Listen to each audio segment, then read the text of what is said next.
go to see a show, but Miss Kate said no. I'll tell you what you can do. Take me out to the ball game. Take me out with the crowd. Buy me some peanuts and cracker jack. I don't care if I never get back. Let me root for the home team. If they don't win, it's a shame. For it's 1, 2, 3 strikes, you're out at the old ball game.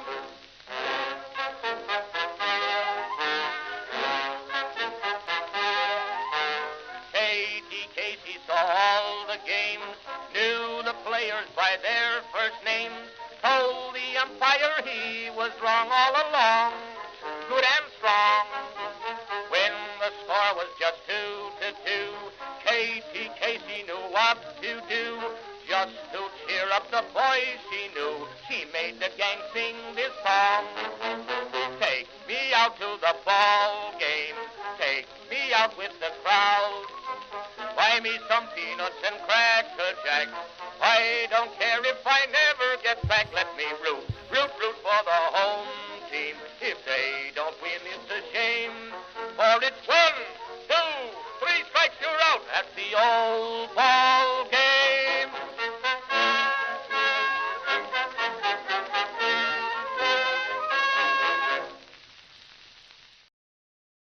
Greetings, folks, and welcome to live coverage of Orioles baseball, where tonight the Baltimore Orioles will be playing the final game of a 3-game series against the Texas Rangers at Oriole Park at Camden Yards. How you doing, everybody? It's your old pal, the BirdWatcher here. People call me BW for short. And yeah, we lost last night in a very, very, very ugly way. Very ugly how we lost. Do we have to talk about it? That one was really bad. I don't want to talk about it. So, what are you going to say? It was just, it was really bad. Gary Sanchez, I'll just throw that name out first. He's not the only issue, but he was the biggest one. Sanchez is not catching tonight. Let me just go ahead and let anybody who's already here. For all you early birds, there's the big news. Gary Sanchez is not going to catch tonight, okay? So a round of applause, please. I don't really have just straight applause, but I don't know. This is kind of... Yeah. That's as close as I got. Sanchez is not going to catch tonight. So perhaps we won't lose the game because we can't, get a baseball caught that's pitched to us. Yeah. Look, I'm going to be honest, folks. I see after last night's game, suddenly topics are shifting from... how are we going to navigate around this? How many games do we have to win in this stretch again? We went from how are we going to work our way back to, all right, who are we selling again? What players are we selling?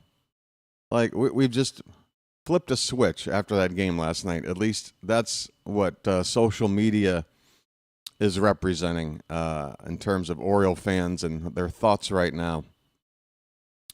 Because it was ugly.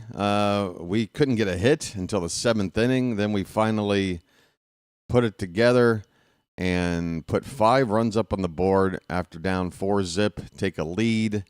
And then the 2 runs we gave up, the tying run, and then eventually the winning run in extra innings, both of those runs were scored in ways that were just bad defense and bad play. Bad play.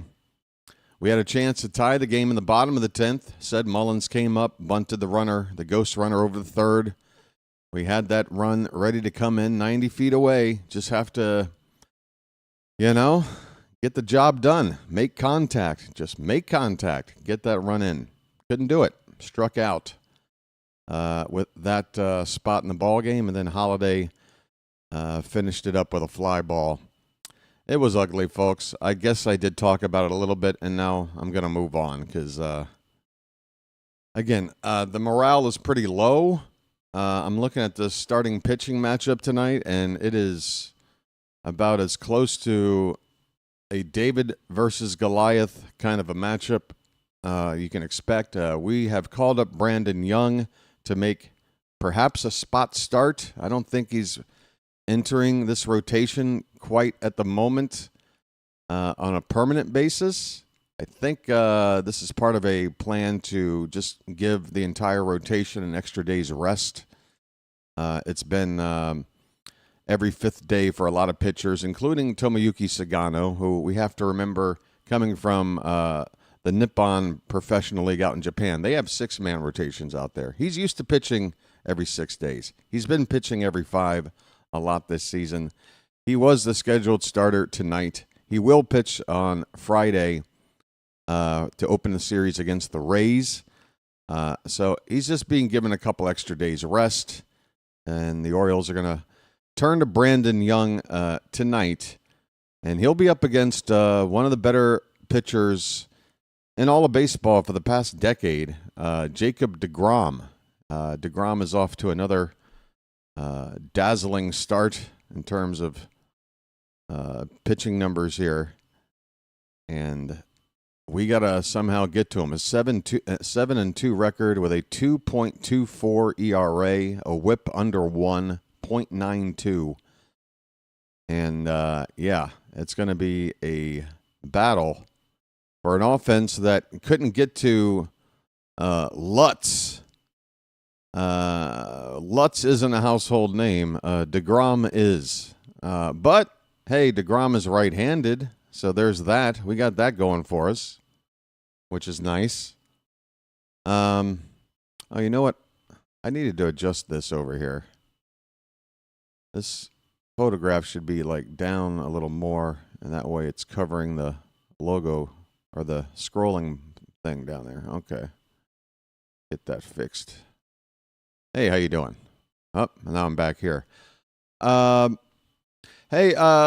Just to get it out of the way, because I don't want you guys to think that it's more important than the result of the games we're playing here. But last night for the channel was, if you're looking for a silver lining and you like to see this channel growing at a healthy rate, then last night was a big night. A lot of people showed up. It was the biggest turnout of the season. And we broke the record for most likes in a stream, and we absolutely crushed it by about 25%, 44 additional. It was about 165, 166 likes. That was the record. And last night just started like any other game, and when it came to the like count, I didn't really see anything out of the ordinary, and then more and more people just started showing up.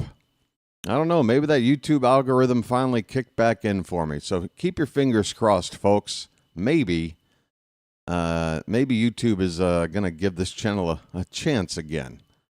That would be nice. But, yeah, we had a great turnout last night. I just wish we had a great ending and a win to celebrate. Would have made everything perfect, but unfortunately, that's the way it goes. All right, so it's going to be Rogers against DeGrom on the mound. Let's take a look at the starting lineups for the visiting Rangers. Leading off and playing first base, Josh Smith. Sam Haggerty is DHing and batting second. He stole 3 bases off of us last night. Corey Seager also stole a base off of us, his first of the season, and still has averaged less than 2 per season in his long career. That, to me, was the moment where it was like, wow. The Rangers know Gary Sanchez can't catch, can't throw anybody out, can't receive the ball. Just run on him. Corey Seager, you pretty much only have steals in your career on situations like, you take off on a you take off on a pitch, maybe it's a hit and run play, and then the ball goes in the dirt, and now they give you credit for a stolen base. I mean, that's how this guy normally gets a stolen base. He just straight stole on us. Pigtown is here. Pigtown. Please, Pigtown, deliver us from this evil that is Gary Sanchez catching behind the plate. I've caught you talking about him on one of your streams in the past month or so, talking about Gary Sanchez's defense, and man, oh Shevitz, was it on full display last night? You're not a fan. I mean, did it not just completely cost us the game, Pigtown? Would it not lead one to believe that anytime this guy is catching and you got a pitcher on the mound that throws breaking pitches that go into the dirt occasionally, it is just a recipe to lose? It's just a recipe to lose. We gave that game away. We gave it away. Oh, God. All right. I gotta somehow. I gotta press on. I'm in the middle of a starting lineup here. The trauma, folks. Corey Seager will bat third and play shortstop. Marcus Semien is the cleanup hitter at second base. Adolis Garcia is in right field batting fifth. Evan Carter in center field hitting sixth. Josh Young, third base, hitting seventh. Jonah Heim will do the catching and bat eighth. And Alejandro Osuna in left field batting ninth. For the Orioles, Jackson Holliday. Hey, I mean, do I have to tell you? Mansolino said it himself. He's going to hit leadoff until 2031. So why wouldn't he be leading off tonight? He's at second base. Jordan Westberg. Westy's back, folks. We got away with something. It's not a big injury. Westberg missed a few games. He's back. Well, West is that way. And he's in the field playing third base, batting second. Gunnar Henderson will bat third and play shortstop. Ryan O'Hearn, the cleanup hitter at first base. Gary Sanchez will DH, which is the only thing he should be doing for the remainder of his career. He'll be batting fifth. Colton Cowser will bat sixth and play in left field. Ced Mullins will hit seventh in center. Dylan Carlson is in right, batting eighth. And Chadwick Tromp, folks. It's the hottest TikTok dance craze out there right now. Everybody is doing the Chadwick Tromp. So he's 1 for 13 on the season with a bit of a weird double from the last time we had him in the lineup. So, yeah, when he comes up, maybe BW will have enough coffee in him to get up and do the Chadwick Tromp. I don't know why it just sounds like some old dance to me, but it does. It sounds like an old-timey dance. Like, didn't they do that in It's a Wonderful Life when George Bailey goes to, like, that high school reunion dance or whatever and meets Mary? Weren't they, like, doing the Chadwick Tromp before they fell in the pool? I don't know. Hey, folks, stick around for that and other 80-year-old movie reference jokes.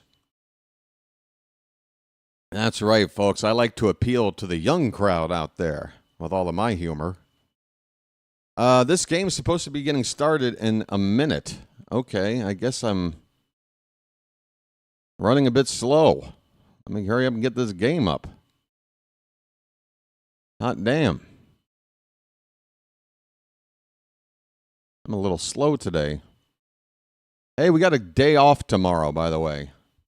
We have a day off tomorrow. I really need it. By the way, the Beard W might be getting the chop. It's gotten to, I've been enjoying this Chia Pet experiment I've had going on with my face for the past, I don't know, what's it been, like 6 weeks since I've put a razor to this thing? But it is getting to the point where it's just starting to, become a nuisance, I mean, I could kind of trim it to make it not a nuisance, but if I'm going to trim, then I'm just going to chop it off. I don't know. I'm a low maintenance kind of a guy. What can I tell you? Especially when it comes to stuff that has nothing to do with your actual cleanliness. I mean, hair. Who gives a damn about hair? Mansolino cares about hair. He's got that faux hawk. Can we get rid of the faux hawk, Tony, please? I can't take a manager seriously with a faux hawk. If you want to join Brian Roberts in the analyst chair, feel free to keep the faux hawk, man. But I'm watching you in these post-game press conferences. I can't take you seriously. Chilo's birthday's today? Chilo, happy birthday. And look at all the people saying happy birthday to you. Can you believe the love there is here in Charm City chat, folks? People care. Hey, folks, whenever your birthday rolls around, shout it out. We will let you know. It's good to be alive. Every year counts, folks. Every season counts. Never take any of it for granted, folks. Don't need me to tell you that. Brandon Young is taking his warm-up pitches right now on the mound. On the main mound. Wearing number 63, and he's rocking a pretty thick beard himself. You know what? Maybe I will keep it. I don't put any of that relaxing stuff. I don't do any maintenance. This is just a scraggly-ass, Grizzly Adams-looking-ass beard. Maybe if I gave it a little bit of treat, but who wants that? Now it's a thing. Now it's a chore. I don't know.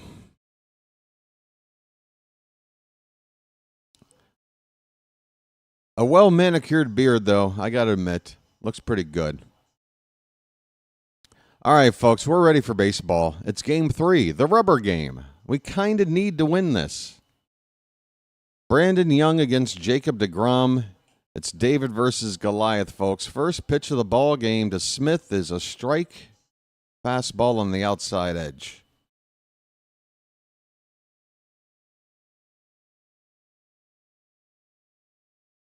Young goes outside again, but it's off the plate for ball one. Orioles are wearing their traditional home white jerseys, and the Rangers in their traditional road grays. Traditions. 1-1 is low. I'll have the scoreboard up here in a moment, folks. It usually takes a batter or two for it to get going on the website there. There's a strike. Looks like I'm watching a Rangers broadcast, which has no information on the screen. This is old school. No scoreboard, no nothing. Maybe the graphics department hasn't showed up to the truck yet, but this is like retro baseball. Smith fouls this one away. You mean I'm going to have to keep track of the count in my head? I've already forgotten. Next pitch from Young is hit on the ground, backhanded by Holiday. Over to second. He's at second. Over to first in time. One away. Brandon Young's already got a very sweaty head of hair out there. Surely that beard, and this is why I'm ready to cut my beard off, folks. Beards and heat do not go well together. Here is Sam Haggerty. Pops up the first pitch. Playable for Gunner. About 3-4 steps onto the outfield grass. A nice, easy one-pitch pop-up for out number 2. Brandon Young wiping some sweat from his brow. He'll be doing that a lot. Somebody help this guy change shirts between innings, because those sleeves are going to be soaking after every half inning, I would imagine. Corey Seager with a big cut and a miss. Going after a first pitch fastball. Well spotted by Young on the corner of the zone.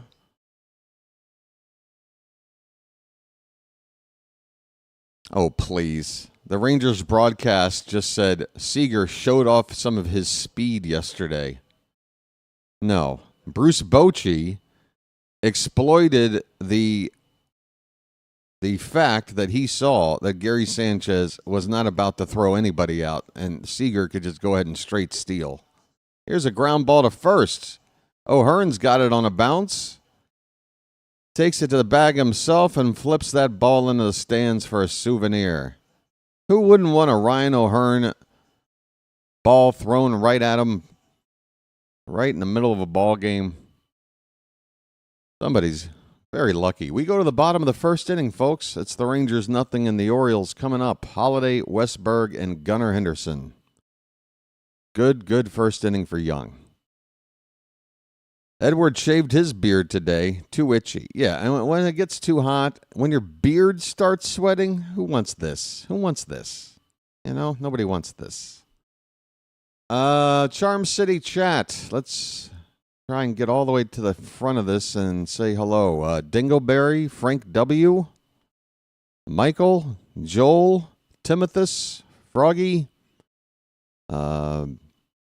Patrick, Edward, Ronnie, Go-Man, Royal Pita, Tom Diets, Slater's here, Guillermo. How you doing, Guillermo? He says, let's go O's. George. I feel like I've said these names already. Robert. Edward, did I get you, buddy? Lieutenant says, let's go. Go Strohs says, go O's. Do us a favor and beat those Rangers. We're going to try, man. We got to beat Jacob DeGrom, though. So if you got any tips, you've seen this guy a lot. Let us know what to do. Carl is here. He says, congrats, BW. Maybe that's referencing the turnout from last night. I appreciate it. Pigtown is here. William. By the way, folks, Pigtown has a channel of his own. I highly recommend it. Just do a YouTube search of that name, Pigtown Sports, and you'll get there. We've got Jackson Holiday coming up, folks. El Duderino is here. If I missed your name, I apologize. I can't wait because you know Holiday is going to swing at the first pitch, and he does. Fouls it away for strike one.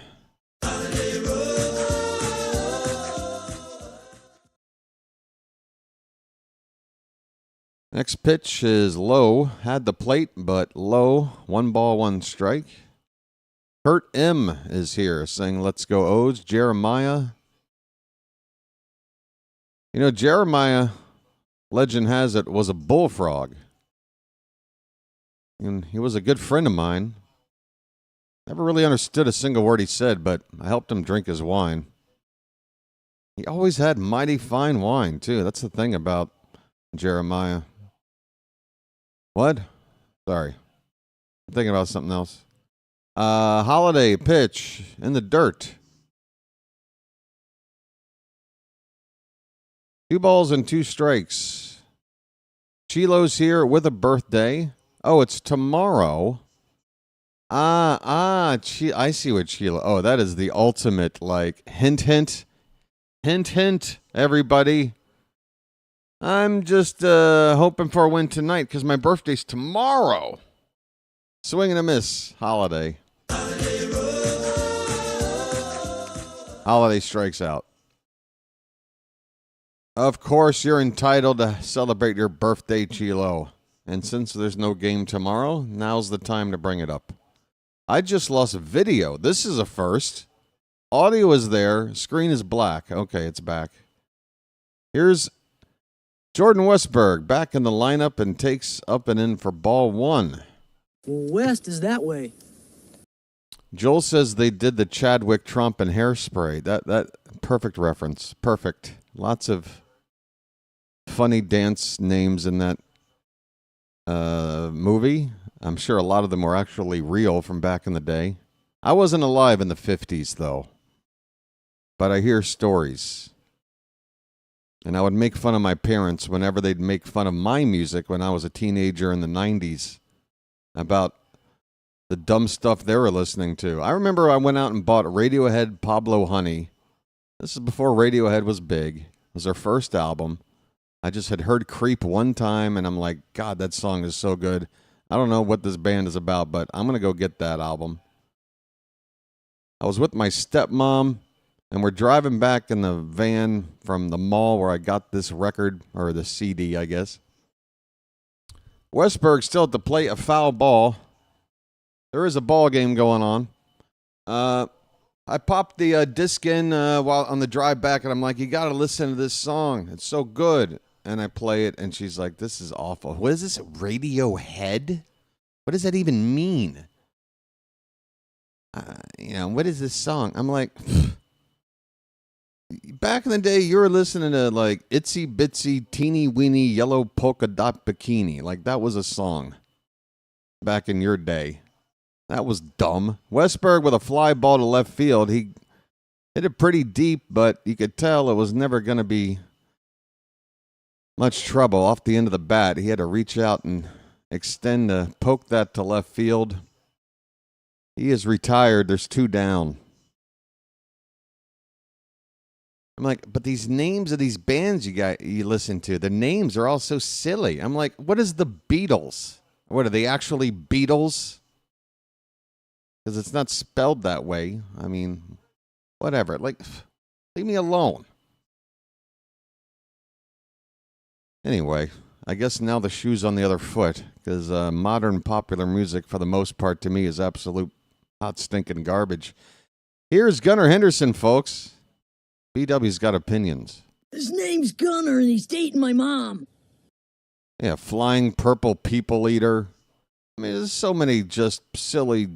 The Monster Mash? Really?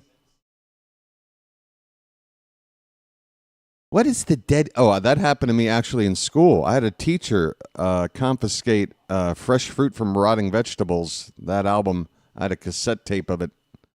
And I was looking at the liner notes in class. She caught me. Swing and a miss by Gunnar. He strikes out. And DeGrom has a 1-2-3 inning. Both teams retired 1-2-3 in the first. We go to the second, no score in Baltimore. Yeah, so this lady, she was like an old teacher. She was a teacher that would only like substitute for other teachers, but was always there as like a permanent substitute. But, like she'd already gotten her tenure or something, I guess, because she wasn't about to do real work. Ugh. She looked like Judge Judy. But she's like, what is this? And she's like, come up here to the front of the class. And she starts reading off the names of the songs off of that album. Great songs like Kill the Poor and Too Drunk to F.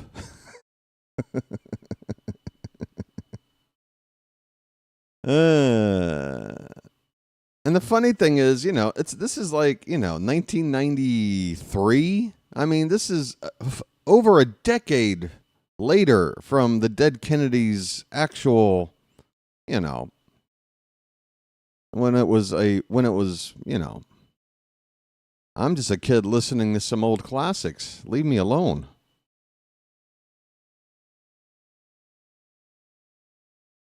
Sorry, I'm not listening to Puff the Magic Dragon.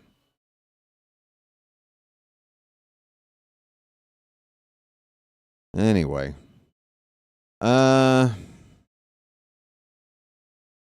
Joel's Mowing the Lawn album was what? You have a lawn mowing album? I never had a lawn mowing album. Now I feel like I've lost out on something.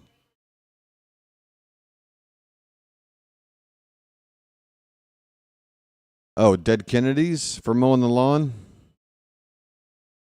For me, that's like cleaning up the room music. It's like, oh my God, I gotta throw some stuff away. It's time to clean house music. This is a line drive in the left center field. That's a base hit for Marcus Semien, and he's thinking too. The throw in is there, and it's not going to be quite in time. Semien running hard the whole way, and that's how he's going to be able to turn this into a double. Throw came in. It was all fielded about as well as you can. Throw in was accurate. Cowser did everything he could there.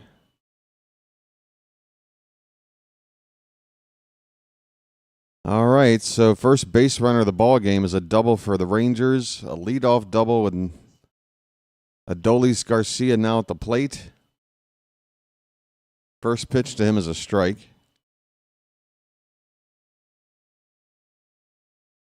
That pitch is high, 1-1.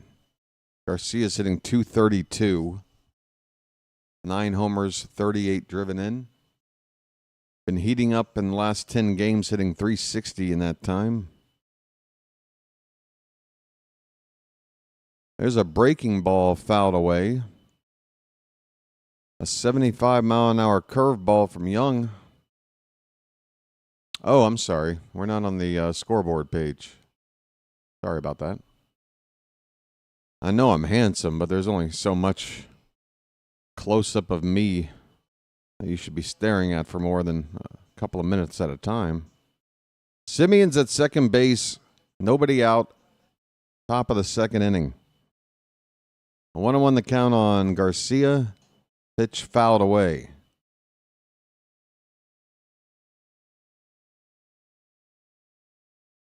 Once again, this Rangers broadcast brought to you by Choctaw Casino and Resorts, folks. Take me out to Choctaw.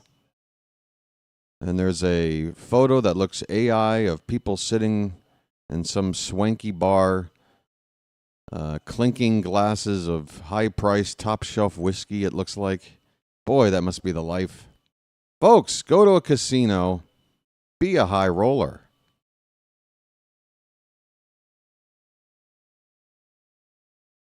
We've got a 2-2 count on Garcia right now.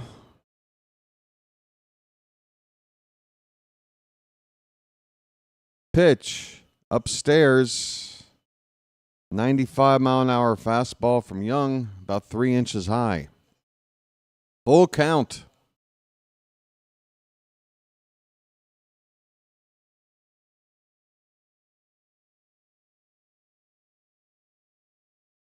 The pitch.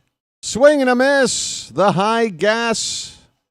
Brandon Young, strikeout number 1 on the night.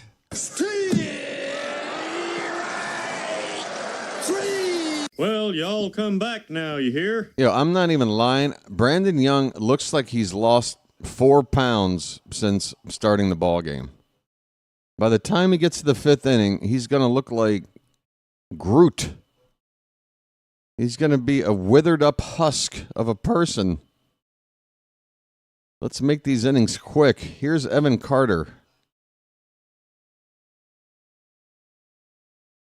Swing and a miss. Another big curveball. How about that?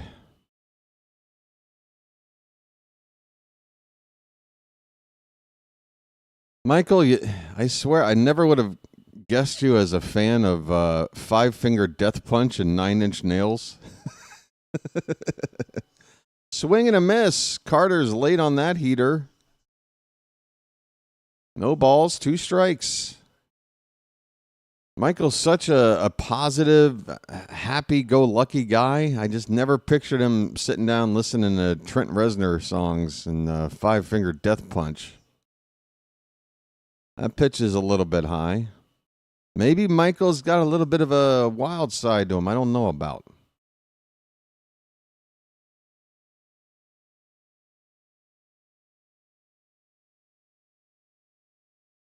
We got a 1-2 count on Evan Carter, and Young will step off the rubber, fake a throw to second, and reset.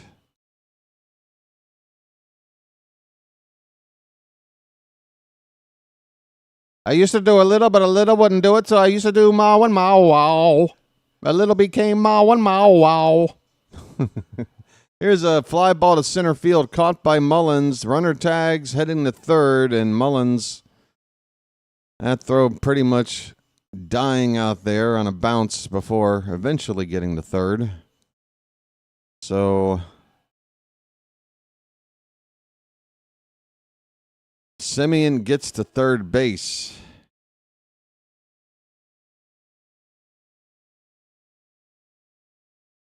And luckily there are 2 out now, so hopefully that extra base for him won't make a difference. Josh Young is at the plate. First pitch is a fastball outside, belt high.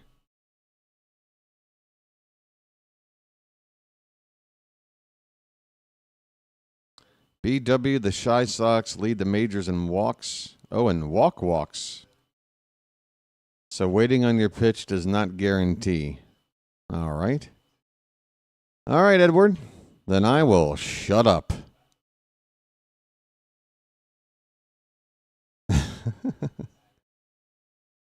Okay. Here's a line drive in a right field. That's going to get down for a base hit and drive in a run. A 2-out single by Josh Young makes it 1-0 Rangers. Simeon coming in to score. This pitch, middle.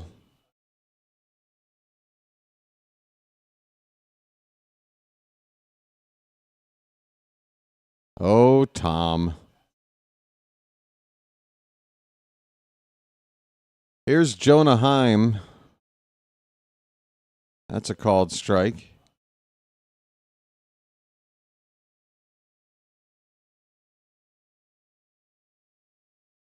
Whether or not a team leading walks has a bad record isn't necessarily an indication that taking pitches is a bad thing either. We know what the Orioles are doing now, and we're looking at the numbers we're putting up. And we're looking at them compared to, with pretty much the same players, what we were putting up in 2023, first half of 2024. And it's a shell of the offense we used to have. And the only thing that I can recognize with my eyes that has changed in that time is the fact that we're way more aggressive at the plate, and we don't draw a lot of walks, and we don't work a lot of counts. And it's my opinion that I think we should, because what we're doing right now isn't working, and that's it. Now, does that mean we go up there, take every pitch till we get to 2 strikes? Try to break the record every night for most walks ever? No. This is a ground ball fair down the first base line for Jonah Heim, and that's going to be a double, second and third with 2 down. So, look, everybody's welcome to have their opinions, but to tell me that, the White Sox, they walk a lot. Look at them. That doesn't necessarily really tell me much about my, it doesn't, I'm not looking at things any different. It's an interesting fact. I'll give you that. It's interesting. I would never have thought the White Sox would have led the league in anything, at least nothing that was considered a positive stat. But Drew French is out to talk to Young. Chadwick Trump out there as well. Home plate umpire breaking it up. We're in trouble here. 2-out rally for the Rangers. A run already in, and now runners at second and third. Got the number 9 hitter up. So, needless to say, you should be getting this guy out and limiting the damage to this 1 run right now. First pitch is a called strike.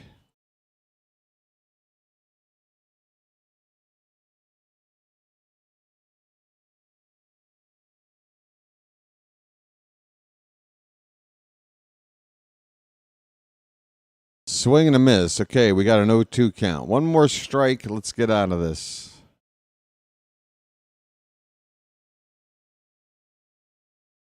Yeah, and that's the other thing, as Tom points out. It's not so much about, we got to go up there and just draw as many walks as possible. No, you want to make the pitcher work, too. Right? Jacob Latz never had it so easy as last night. The man was required to throw about 10 pitches an inning.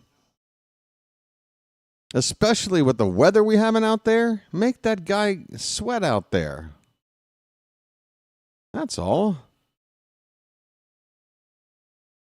Here's the 1-2 to Ozuna. Ground ball to Holiday. He's got it over the first, inning over. Okay, the Rangers do get on the board, but it could have been worse. After that double that put runners at second and third, we get the final out, and the Rangers leave 2 men in scoring position. We go now to the bottom of the second. It's 1-0 Texas. I wish Guns N' Roses would release new music, but I think Chinese Democracy 25th anniversary thing or album might happen. All right. Oh, William. You trying to relive those glory days, man? You want the hair bands back, buddy?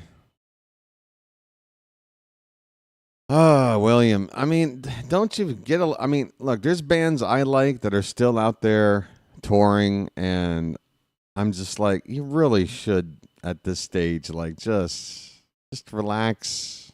Like, it's painful to me. It's like watching Dick Clark after he had his stroke, still doing the New Year's Eve ball. It's like, just, Dick, come on, man. Like, you're depressing me more than making me feel celebratory right now with this. But I love the B-52s, right? The B-52s, just a great party band. You put that music on, everybody. I love 9 Inch Nails, and I love the B-52s, all right? That's where my brain is. You know, I got a large spectrum of music. I'll listen to ABBA, and then I'll listen to Tool. I don't care. As long as it's good, as long as it's got something to it that does something to me, I've got a range of emotions. So I like a big variety of music. But, yeah, like the B-52s, I mean, I just saw some footage of them on a recent live show. And it's just like, come on, you guys can barely move around the stage. And all the memories I have of you guys back in your heyday, it's kind of tarnishing it, watching this. I don't know. Can't everybody just be young forever? It's not fair. We're underway with Ryan O'Hearn, bottom of the second. A 1-0 pitch hit down the left field line. O'Hearn didn't react at first. That was a fair ball caught down the left field line.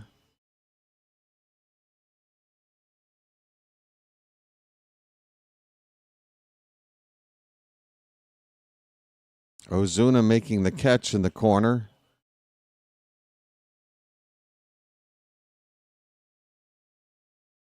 I do not want to live forever. I would prefer the carbonite solution. Can I just live like in increments? 2 weeks here, 2 weeks there. Put me in the carbonite, take me back out, put me back in, take me back out. I do want to be around to see some things, but I only want a glimpse. I don't want to hang out for long. Gary Sanchez hits a ground ball to third. Throw across the diamond in plenty of time. Sanchez is out. Josh Young with the play. Over under 4th inning for the first hit. You mean before the 4th inning or during the 4th inning or after the 4th inning? I need to know the precise... Oh, wait a minute. We're not allowed to gamble in the chat. All right, as long as there's no money on the line. Here's the milkman, folks. First pitch strike. All right, folks, we have to pretend like last night didn't happen and we're not losing right now and get some cows up in the chat. That pitch is low. Colton Cowser.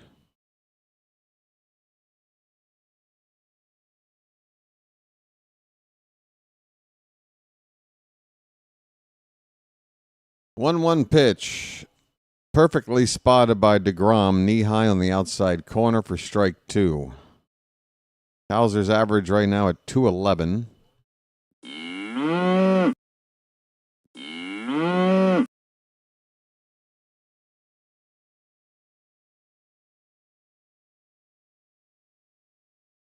Here comes the next pitch, and that's up and in on Hauser.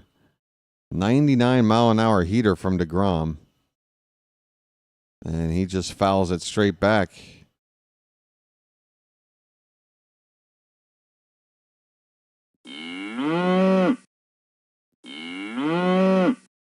Swing and a miss on a changeup that started in the zone and broke outside by half a foot. Look at the late movement on this changeup. Good grief. That is unfair. That is not fair, folks. If Jacob DeGrom is going to pitch like this for another 5 innings, I would take the over on that 4th inning call there. Yikes. We go to the 3rd, 1-0 Rangers.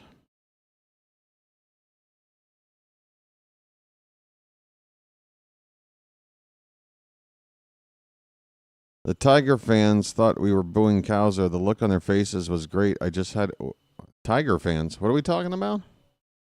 Did I miss the first part of a story?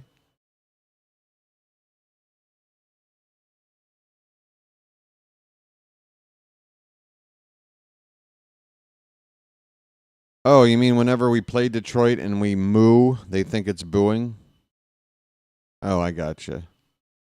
I don't know why people don't figure that out. I mean, it's not the first time that what sounds like a boo is actually, a what is it? Expression of affection for a player. Obviously, Boog Powell in our own team's history, right? A guy like Mookie Betts probably gets a moo, right? Anything with ooh, if you got an ooh in your name, you're going to get oohed. That's just the way it is. Like my name is Steve, right? But if my name was Stu and I played baseball, I would hope when I come up to the hit, I would hear nothing but Stu.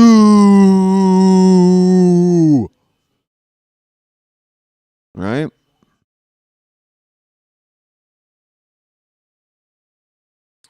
William has an idea for a prank involving McDonald's and Burger King. Does it have anything to do with a severed finger, William? Because they've already tried that prank. Top of the order for the Rangers. Top of the 3rd, Josh Smith grounded out his first time up, and he will do it again to Jackson Holliday. Easy routine grounder for the first out. 4-3. 1 away. I like turtles.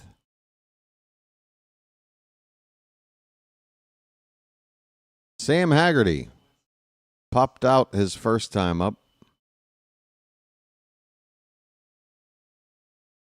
Looks at a first pitch strike.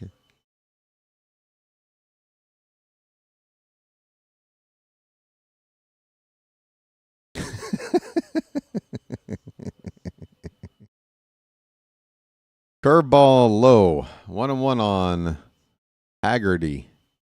No relation to Julie Haggerty, the main actress from the movie Airplane. We've also seen her in movies like What About Bob and Freddie Got Fingered. Here's a ground ball to O'Hearn. He'll take it to the bag unassisted. 2 down in the inning.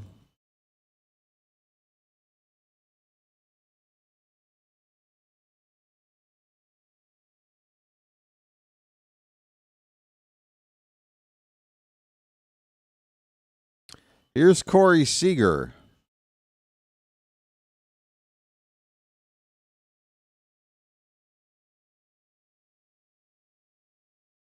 First pitch, a curveball up and away for ball 1. Well, it started up. Might have hit the top of the zone, but it was outside.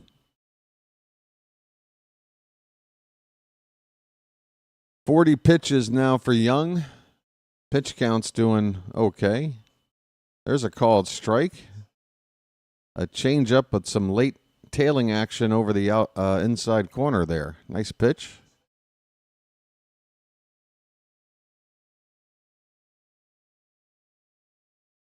Young's thrown a couple of pitches right over the heart of the plate, and that's what led to this Texas run. Otherwise, looking pretty good to me with the location. And the curveball, it's got a nice break to it, and it's got pretty good command of that, too. 1-2 pitch is fouled back by Seager.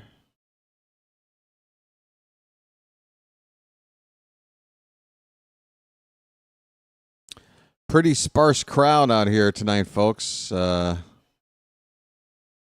Probably a few different combining factors. Super hot weather. A heartbreaking loss last night. This pitch is low and away. Count even up at 2-2 on Corey Seager. 2 down, bases empty in the top of the third. Swing and a miss. Young gets Seager to chase one below the zone. Well, y'all come back now, you hear? Well, y'all come back now, you hear? I mean, honestly, look. You know what BW would do if he were an owner? First of all, we are definitely talking hypothetical because I'm never going to have $1 billion. Okay? I'm never going to have $1 million. But if I were a billionaire and I owned a team that has definitely not met the expectations we had for this season, and we got a game going on after a loss like last night, and people are showing up anyway, and it is disgustingly hot out there. You know what I'd do? Free water. Free bottled water for everybody. Unlimited. That's it. What's it going to cost you? What's it going to cost you? A few grand? I mean, for you, buying that water in bulk is what, like 8 cents a bottle? Like, just give out some water to these people. They're dying out there. Why not? I would. Why can't we show some generosity? Oh, wait. We're talking about very, very rich people. Sorry. What am I thinking?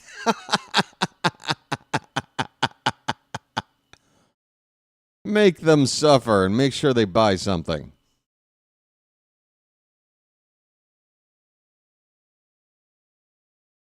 All right. It's only 88 right now.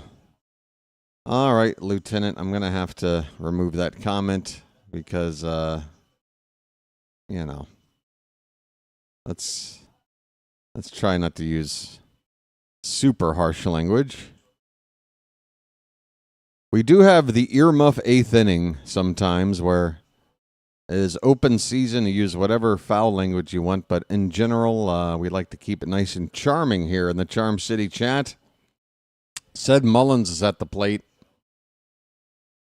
and he's already on an 0-2 count. Well said, now you know what to do. Is it really $20 for a hot dog these days at the stadium? You're fine, Lieutenant. Everybody's free to make the mistake once. It's not even a mistake because maybe you just didn't know, but yeah. This pitch is low. 1-2 on Mullins. He's hitting .217.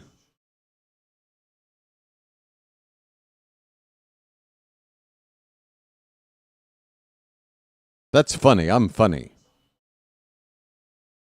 That pitch in on the hands of Mullins, gets a piece of it, fouls it behind the plate. All right, so we're in the 3rd inning now. Come on, Said. You can get a hit. Prove everybody wrong. That's a bouncer up the middle, but damn it, the shortstop, what are you doing playing right there? Corey Seager perfectly positioned. I mean, he's more at second base than the second baseman is. He is as far over as you can be. That should have been a base hit up the middle for Mullins. Damn it. One away. Here's Dylan Carlson. Dylan, your son? Carlson lifts a fly ball to right center. Garcia will make the catch. 2 down, folks. I'm missing Mel. George, what's happening? Folks, it's time, everybody. It's time to do the Chadwick Tromp.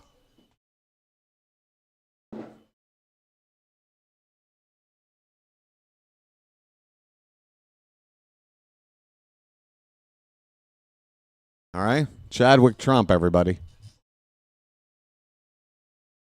First pitch is fouled away. The Chadwick Tromp. Everybody's doing a brand new dance now. I really think you'll like it if you'll give it a chance now. Trump pops it up on the infield, and this inning is over. What's that over-under again?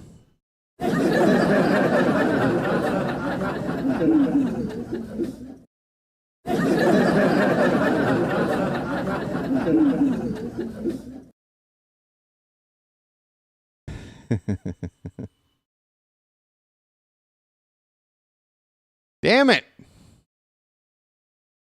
Might be time for a lucky. Folks, BW is going to be right back. Hit the like button, by the way. We broke a record last night, and it wasn't even close. We absolutely destroyed a record last night. I don't know if that's going to be able to happen tonight, but big thanks to everybody involved with last night. And I want to thank you very much for that. I really do. I apologize for Baltimore.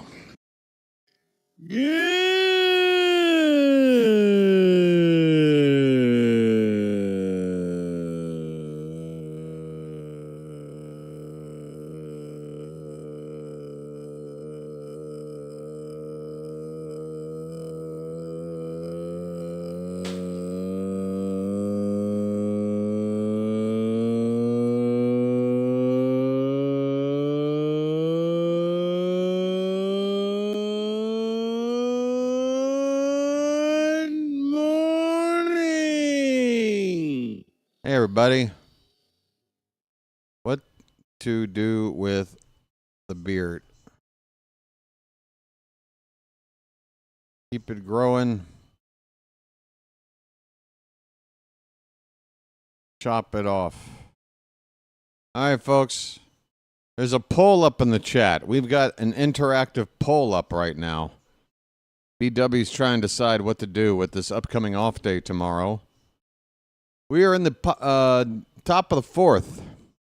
Marcus Semien, first pitch swinging, hits a fly ball to shallow center. Holiday running with his back to the infield and makes an over-the-shoulder catch. Jackson Holiday. What range? And look at the grin on his face. Nice play, kid. Nice play. Besides that, it's on the reflexes. All right, more than half of the voting crowds is saying chop it off. Chop it off. I'm sick of it. Here's a ground ball and one pitch by Garcia to third base. Westberg over to first in time. 2 pitches, 2 outs. How about that? That'll help the pitch count.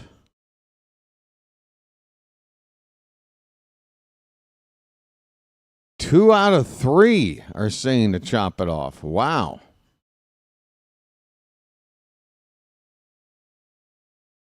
I didn't realize I was in such bad form. Here's a pitch upstairs to Evan Carter. He is 0 for 1.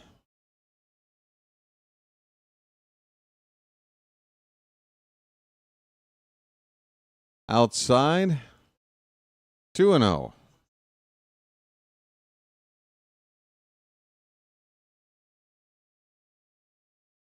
So the idea is to chop it off just to grow it back again? What am I, bamboo?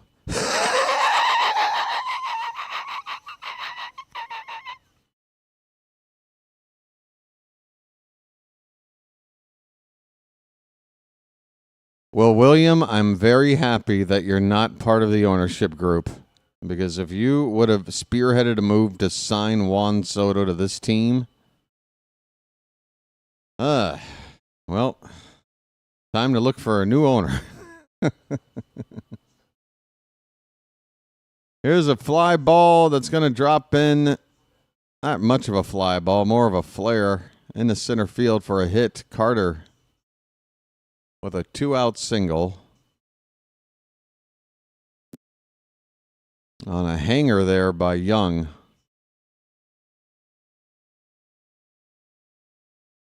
Look, folks, I'll say what I've always said. Juan Soto is one of the best pure hitters this sport has in this particular generation we're living in right now. But to me, that's just one part of the game. And another part of the game that doesn't show up on the back of the baseball card is your personality and how you gel with your teammates.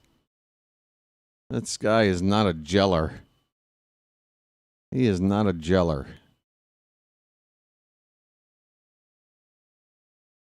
He's all about him. I'm not a fan of a guy all about himself.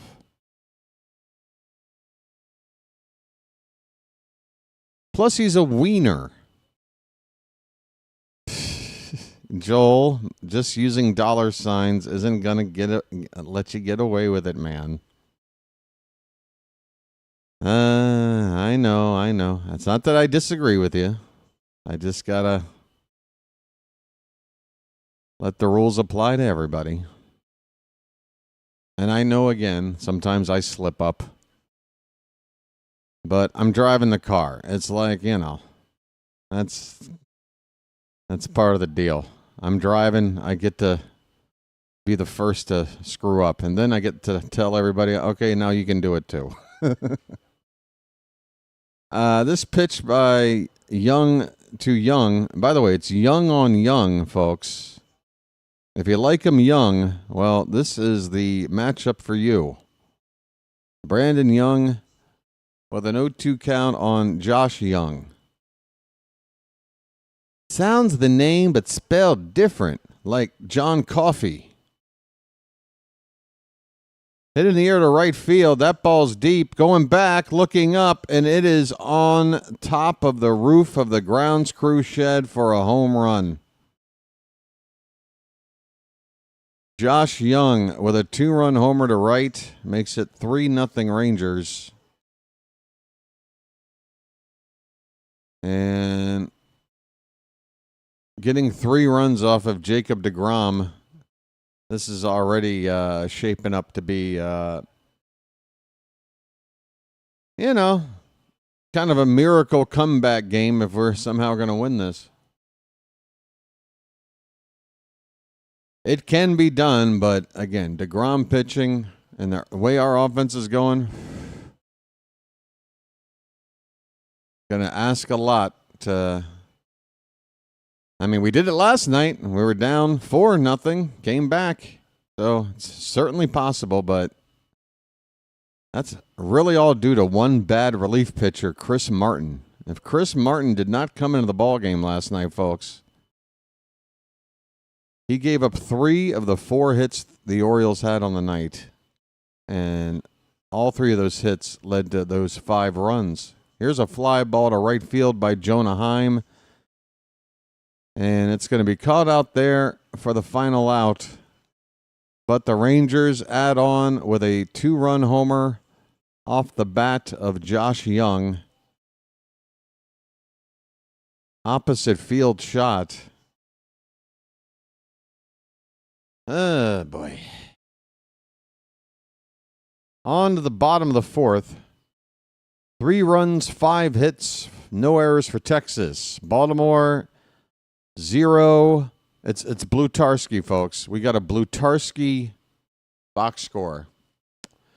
0, 0, 0. Drop the big one. What? Over? Did you say over? Nothing is over until we decide it is. All right. If you insist, Bluto. That's right. We can't have anyone freak out there, okay? We've got to keep our composure. We've come too far. There's too much to lose. We've got to just keep our composure.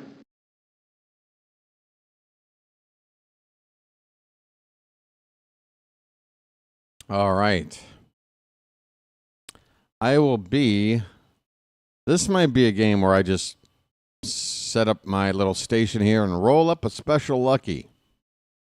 But give me a sec. I'll be right back.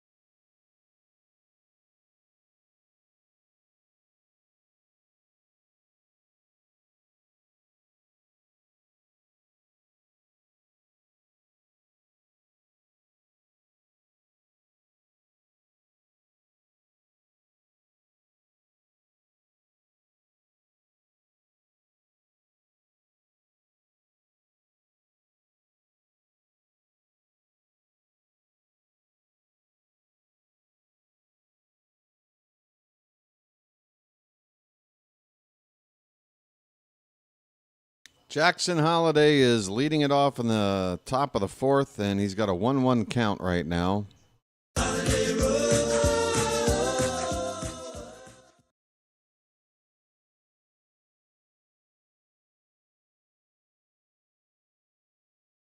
Pitch low, 2-1.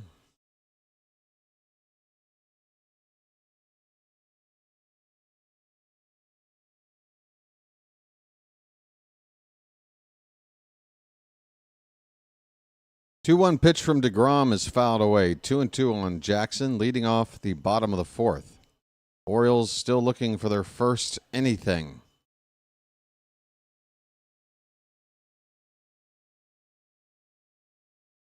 Whoa. This ball's hit into left field, going back onto the track and making a leaping grab just a few inches off the ground right at the wall is Ozuna. Holiday just missed an opposite field home run. Right at the 363 foot sign. That ball doesn't look like it would have gotten out. Looks like it would have hit off the very top of the wall, in my humble view, but certainly robbed Holiday of extra bases. Westberg fouls the first pitch away. Well, west is that way.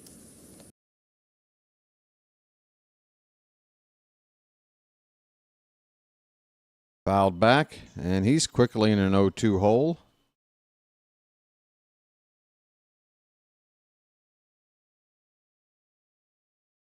Oh, wait a minute. I'm not on the screen? All right.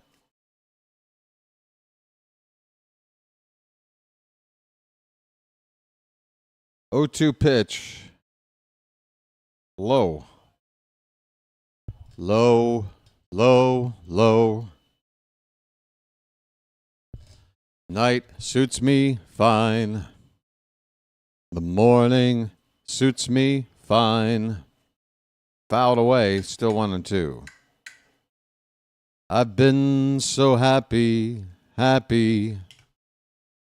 Way up high, high. In between. Down below. Low, low, low. Low, low, low.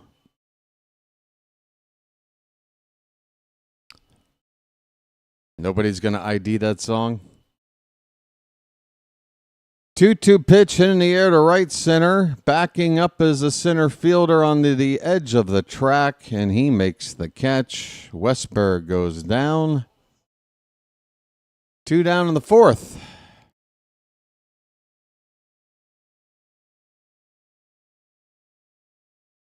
We've made 11 outs. We have not reached base. Joel coming through.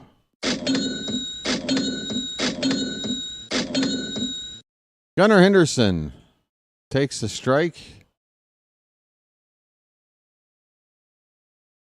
His name's Gunnar and he's dating my mom.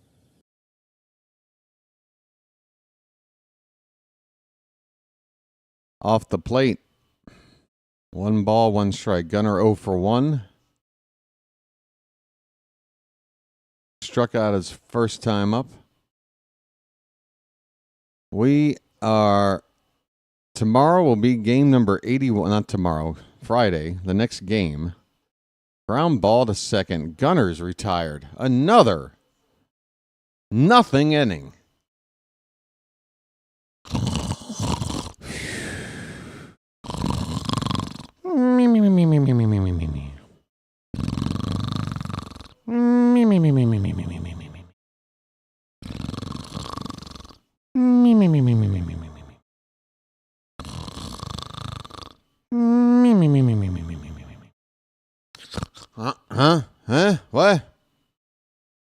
What?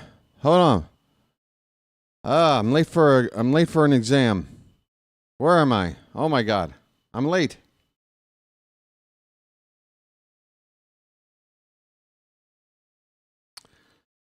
Jeez Louise, folks. And guess what? Guess who we get on the mound against us on Friday? A fellow that completely shut us the hell down only a week ago. Ryan Pepio will begin the weekend pitching for the Rays. We got to try our hands at Pepio again. That was a shutdown, no offense game there. Oh, boy, folks. So Blewett was getting loose. I mean, it just feels like a complete capitulation game. You know, like they bumped the rotation up everybody to give him rest. They called up Brandon Young to make a spot start against Jacob DeGrom. Now, look, I know Sagano hasn't looked his best in the last couple of starts. But, you know, big picture on the season, if I'm matched up against Jacob DeGrom and I want to give myself a chance, I'm taking Sagano over Brandon Young. So, I don't know, folks. Want to know the count on Osuna, the number 9 batter leading off of the Rangers. We're in the top of the 5th now.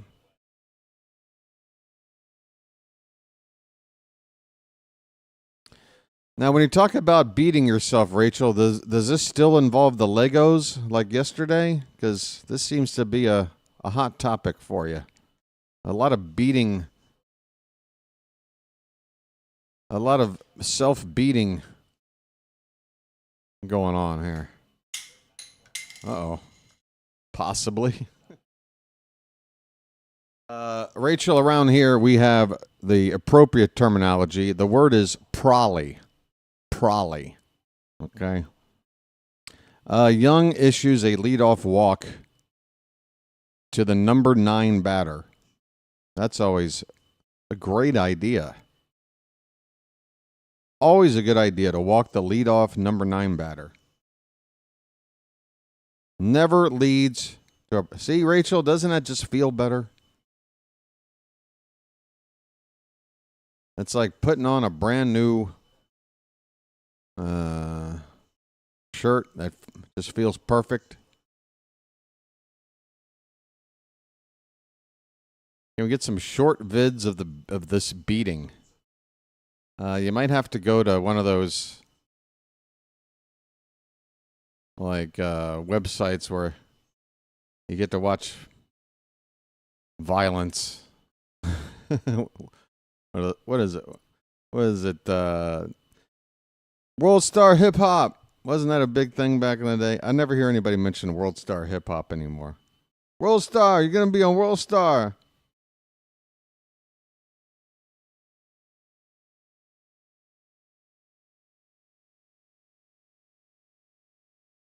What's going on here? Why did they go to commercial? We have a pitching change? Are we having a pitching change? I'm trying to roll a joint and I missed it.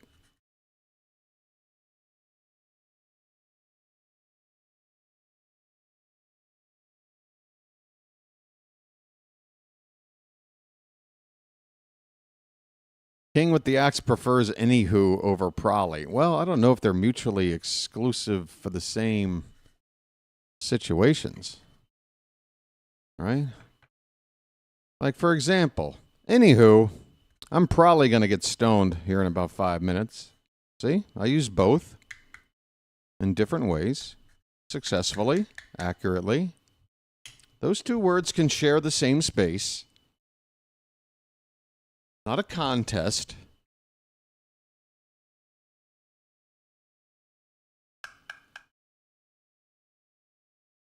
Rolling a Raleigh spliff. You're damn right.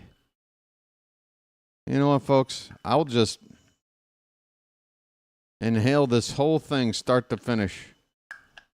And we'll just see how BW feels after all of this.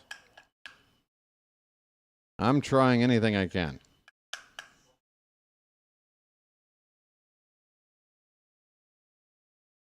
So Blewett is on the mound, folks. That's it for Young.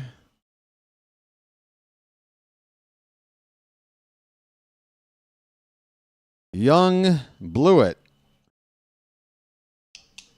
No, that's not my opinion about Young's performance. I'm just giving you the order of pitchers that are appearing in the ballgame. Young Blewett.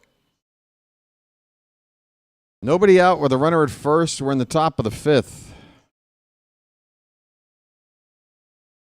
Top of the order for Josh Smith. He fouls the first pitch away.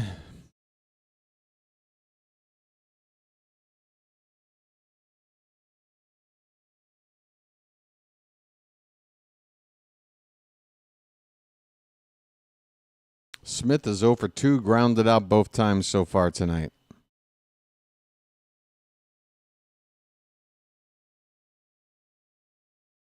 0-1 pitch. Low.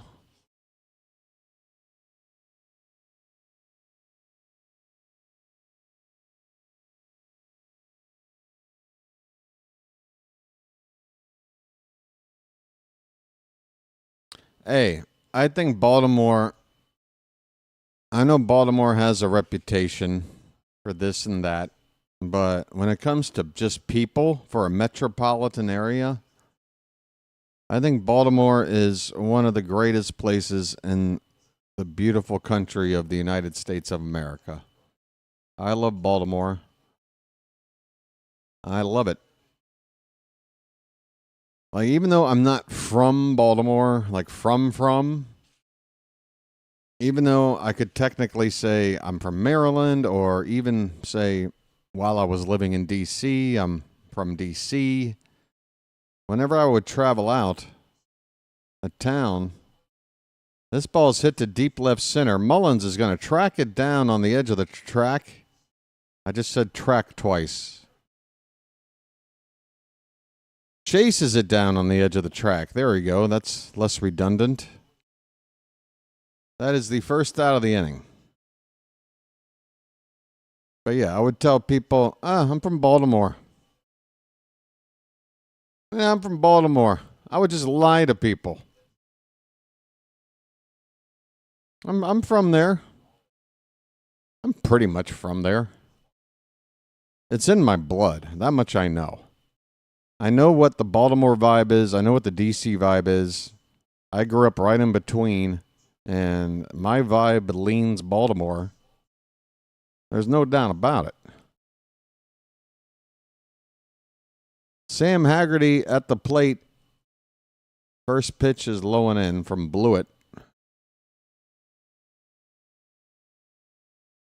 Speaking of Blewett, I'm going to Blewett with this joint.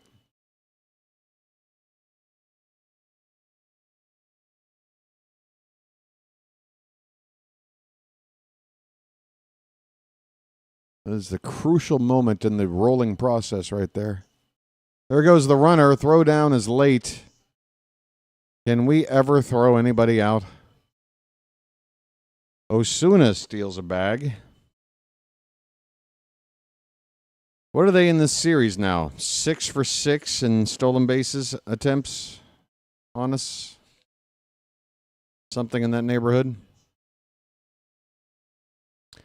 PG County, Rachel, like I said, I grew up right in between.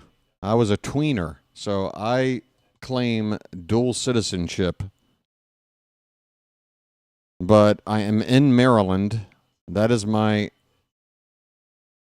home, my childhood home address.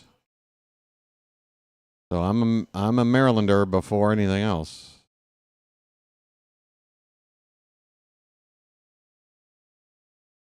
Haggerty takes a strike after a 3-0 count to make it 3-1.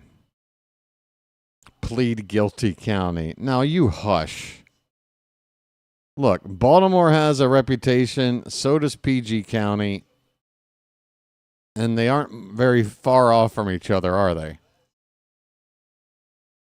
Maybe that's why I feel the Baltimore vibe a little more. So there's a walk to Haggerty by Blewett. 2 runners on now for the Rangers with only 1 out. And Drew French, who has got to be the busiest pitching coach in baseball this year when it comes to walking out for a mound meeting.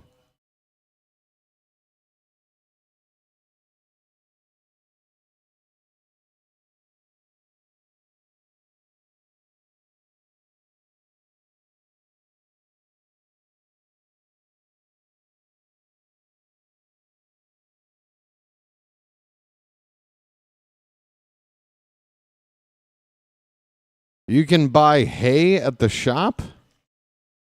You know, I've always wanted Orioles brand hay. I know you meant hat.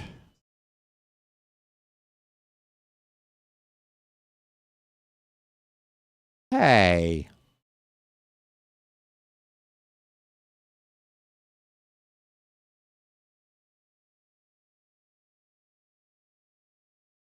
Hey, yo, BW. All right, here's Corey Seager, folks. 2 men on, 1 out. First pitch is low and in. It's not close. It is not close.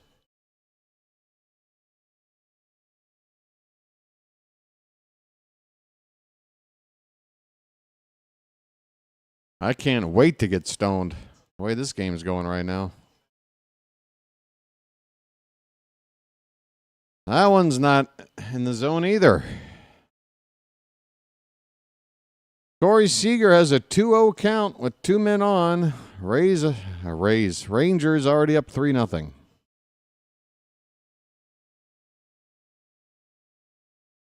Make it ball 3. 3 straight pitches out of the zone.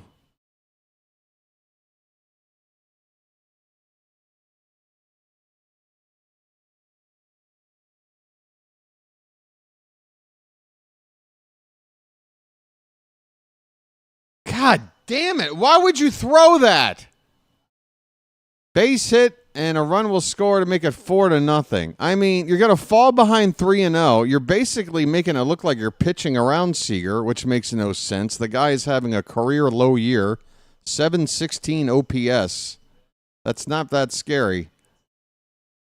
But you fall behind 3-0, and then you're just going to throw a cookie fastball over the middle?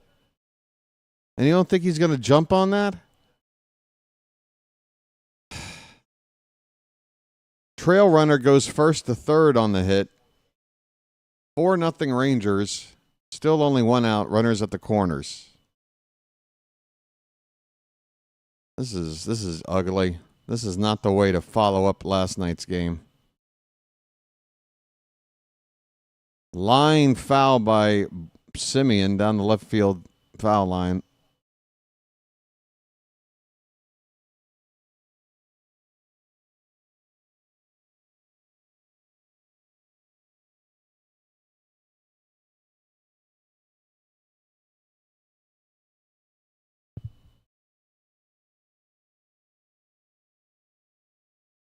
Off the plate. You know what? I'll tell you what. I will let you know when something good happens. In the meantime, I'm going to finish off my work here.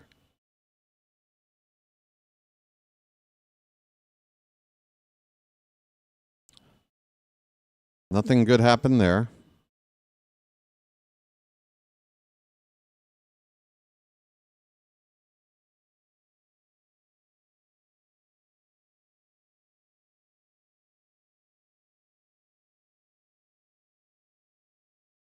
And nothing good there. It's going to be an RBI single for Simeon. Runners at first and third again. It's a carousel, folks. Hop on the merry-go-round. 5-0 Rangers. We're not going to come back down 5 on DeGrom. Sorry. Not happening. I'm only saying that because I got nothing to lose by saying it except be proven wrong, and I would love to be proven wrong. You can replay me saying, now we have no chance till the day I die, and I'll be happy with it because that means we won. So it's a win-win for me. Folks, if you're going to be here for the remainder of the ball game, let's just try to have some fun. Second and third with one out with Garcia at the plate. And he hits a fly ball to right, and that'll score another run. Caught on the track. Here comes run number 6. Sac fly by Garcia. Runner at second goes to third.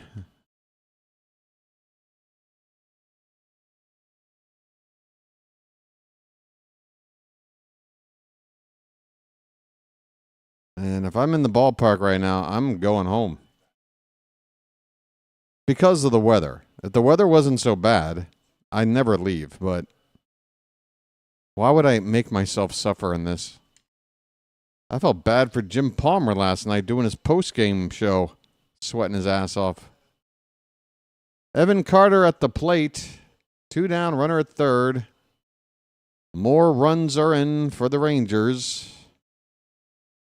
3 to be exact.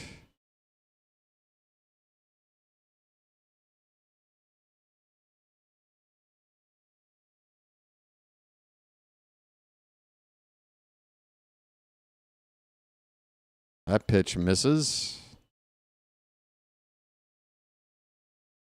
2-0. Jesus Christ. I can't get this joint ready fast enough.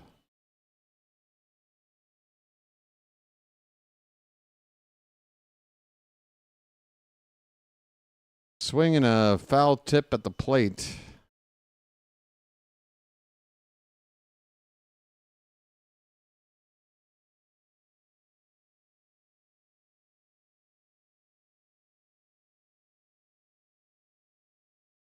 All right. Well, at least folks have a topic to share with each other, talking some local stuff. I like it. We don't do that enough around here. And of course, for me, having lived out of the country for so long now, there's a lot of stuff. I'm forgetting names of streets and things like that. You know, it's kind of weird. 2-1 pitch to Carter. It's a strike. 2-2.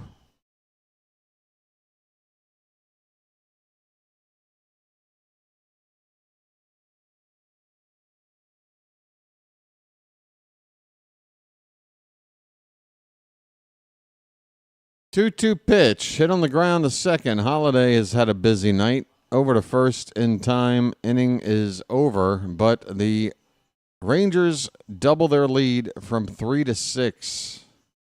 3 runs in the inning.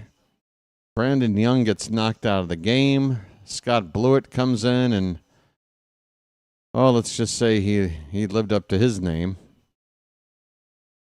And we still don't have anything, or do we? I don't know. Do we have anything? We have nothing.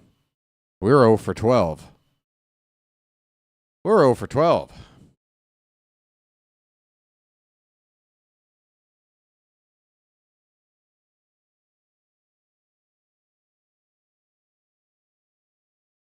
Hey, fun fact, Fairfax, Virginia.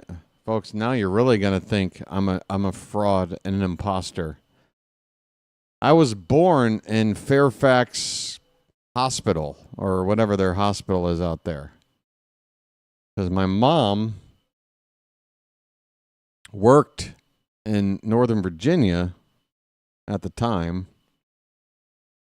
I guess her water broke while she was on her shift. She was planning on having me at a more local hospital, but I was born in Virginia, folks. My birth certificate says I'm a Virginian. I'm not happy about it.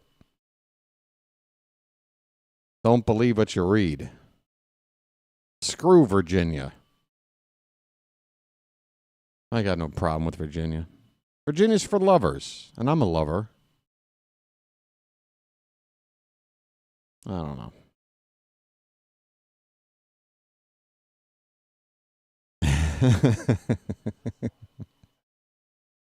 I'm just getting a lot off my chest tonight, folks. I hate Fairfax, by the way. I've driven through Fairfax a couple of times, and I've gotten tickets every damn time. The worst police anywhere, Fairfax County. Ryan O'Hearn is up, folks. And he's got an 0-2 count, just like that.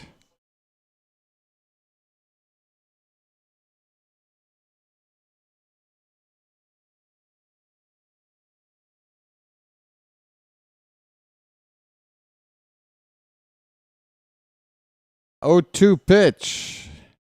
That just missed.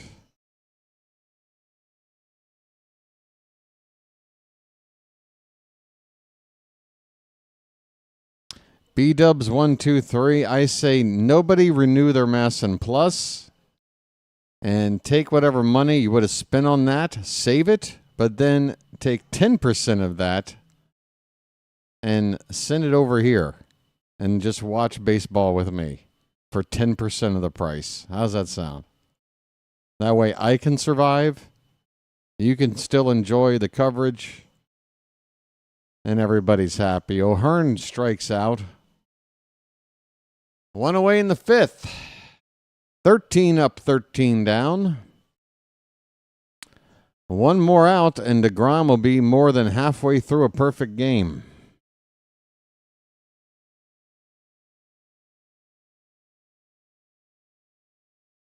Gary Sanchez. How's that a strike? Did he swing? He must have swung, I guess.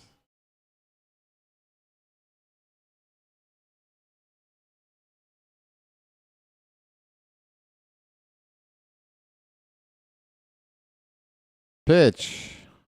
Low and away.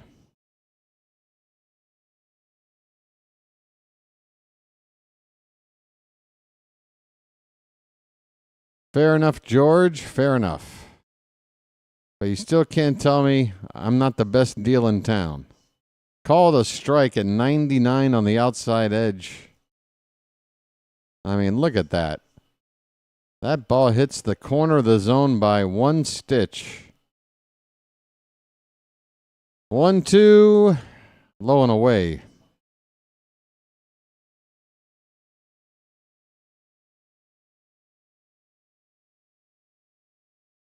The only thing BW will block around here is his own arteries. Swing and a miss. Sanchez goes down. And DeGrom is officially more than halfway to a perfect game. 14 up, 14 down. And I mean, folks, what's the closest we've come to a hit?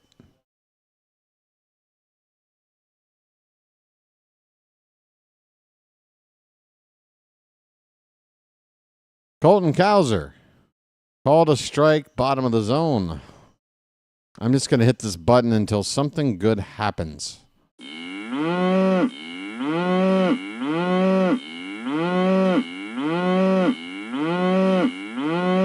Ground ball hit softly to DeGrom. He flips to the first baseman, and that is 5 perfect innings for DeGrom. 15 up, 15 down, and we're losing by 6. Time to get stoned.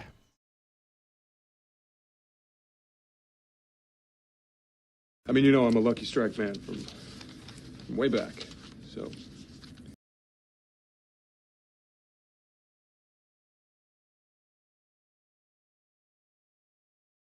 Everybody must get stoned.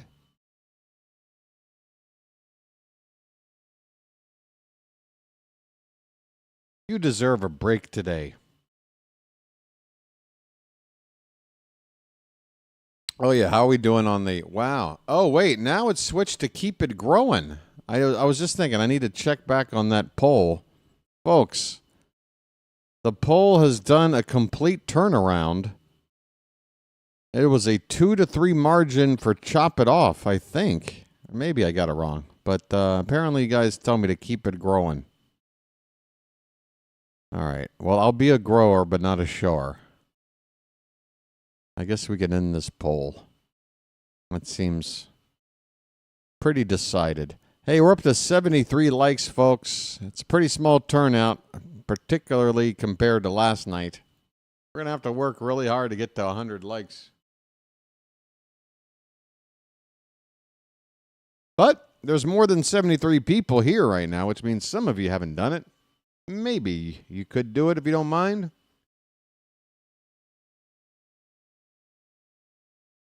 Help a brother out.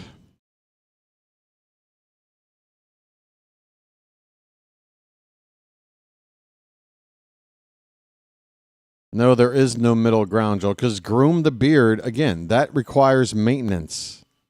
I'm not here to spend time maintaining dead follicles. I don't care. It doesn't improve my health. It doesn't make life any different. It's just strictly for other people to look at me and go, huh, that looks good on you, or that doesn't. And frankly, I don't care. Because you know what? It's kind of a good way to leave people out of your life that you probably don't really want to get to know. And some of those people would be people who would look at you and go, you know what? I don't like you because of that beard. And I'm like, you know what? I don't need to know you then. Here's a ground ball to third base. And Josh Young will be retired on 1 pitch. Blewett still out there on the mound.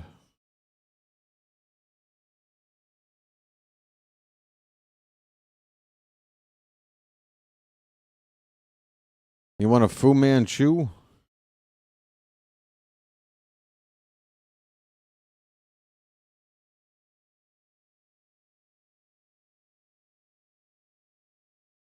Called a strike to Heim.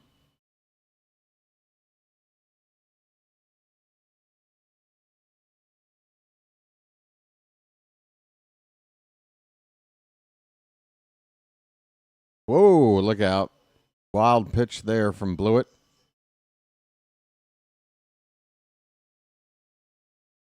I mean, folks, look at this crowd. I just caught 2 separate people yawning, sitting a couple of seats apart from each other. They're not even together. This ball is driven out to right field, and it's going to land on the flag court. Jonah Heim blasts off to right. Make it a touchdown for the Rangers. 7-zip.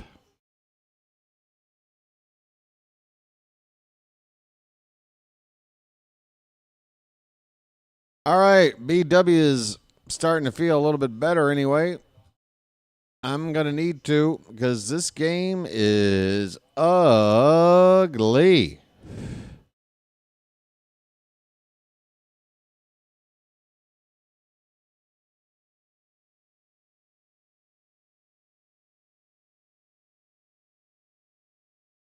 Look at this ball. Good grief. Osuna nearly hit one out of here, but it was a little bit early on the swing. Had home run distance down the right field line, but it hooked foul. Trade them all. Okay, Rachel, come on. Trade them all and let God sort them out.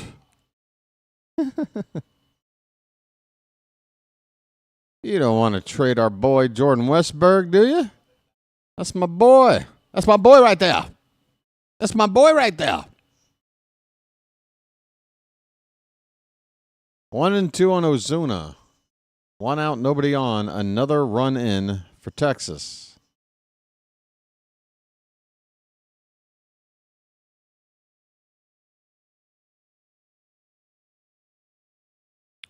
That's low. Do I know what you mean, though? Do I?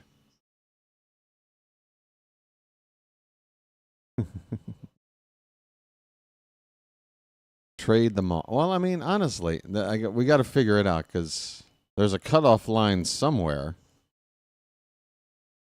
Do you want to trade Sagano? You want to trade him or do you want to keep him? What do you want to do with Sagano?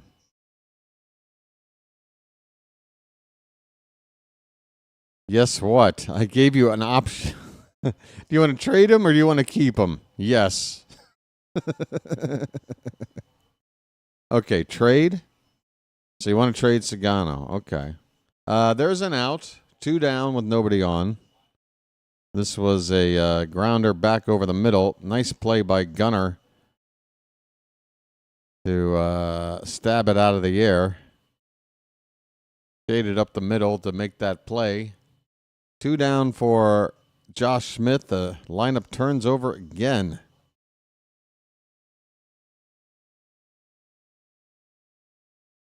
Folks, we have batters in our lineup, 3 of them, that have only been up to the plate once tonight. Smith is up for the 4th time. That tells you everything you need to know about this ball game.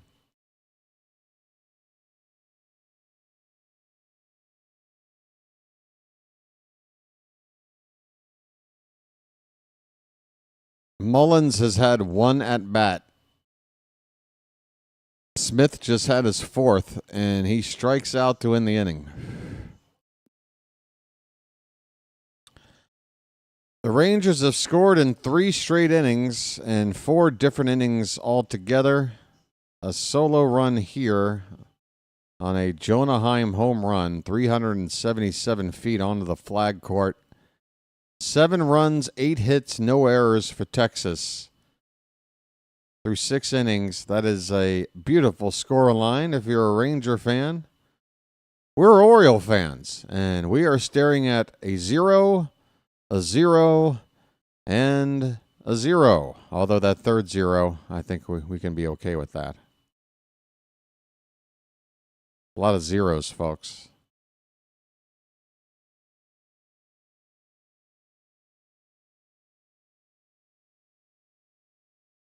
Trade Sagano, Mullins, O'Hearn, Eflin, Mountcastle.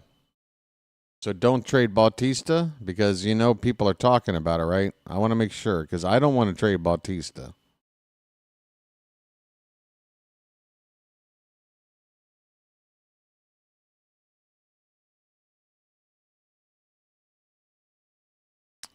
My thing with Eflin is, look,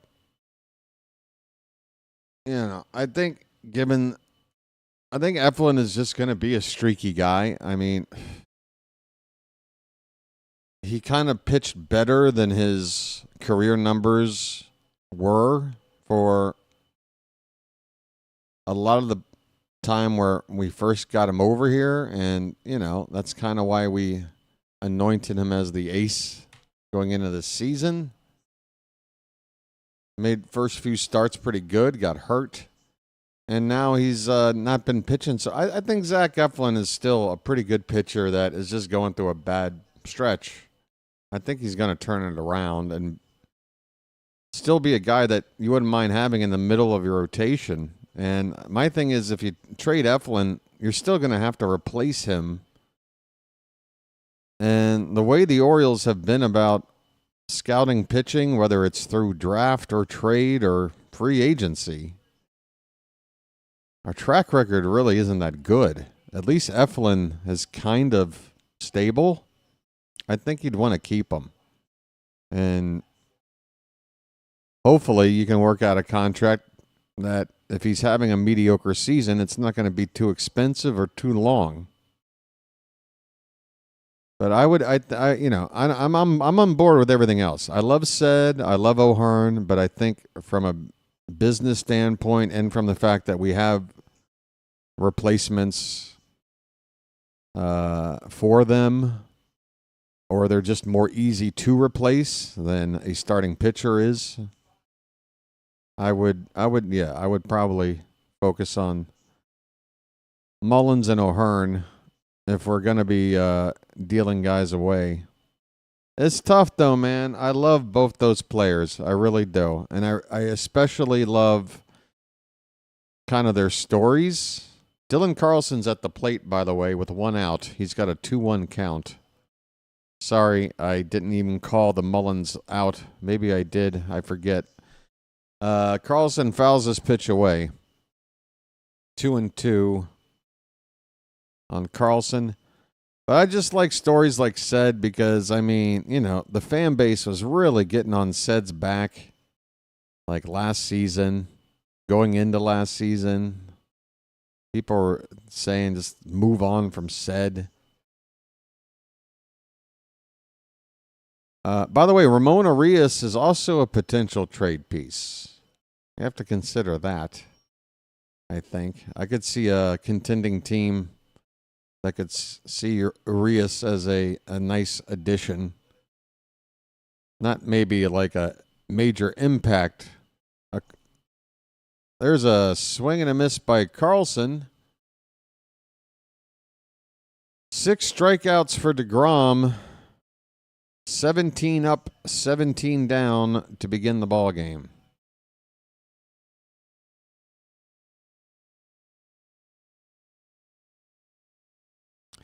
Folks, everybody do the Chadwick Tromp. How about you break up this perfect game, Chadwick? Lean into a pitch or something.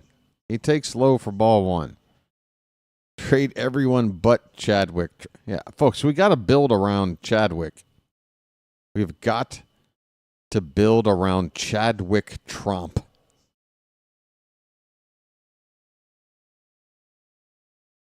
This one's chopped toward third. Young will throw out Tromp. 18 up, 18 down. And folks, again, could somebody try and give me an idea of what the closest we've come to a hit tonight is? I've seen a lot of no-hitters through 6 innings where I'm going, well, you know, I still say the odds are with 3 innings to go, somebody's going to get a duck snort hit somewhere or something. Because no-hitters, you know, they're not easy. But with DeGrom on the mound, with the way he's looking, and let's look at his pitch count, 67, forget it. Forget it, bro. We might break this up, but that's it. That is the only positive thing to come out of this game, is that we might break up a perfect game and or a no-hitter. I just don't see it. I don't see it with the way our offense is going. I don't see it with the way DeGrom's pitching. I don't see it with that nasty-ass weather and the team morale after the way we lost last night. And the fact that we're throwing guys like Blewett out there. I mean, I just don't. I don't see it. How? Where is that hit going to come from? Maybe O'Hearn or Mullins, because they are trying to get a contract for next season somewhere. Everybody else, I'm thinking, why even? Where is the inspiration going to come from?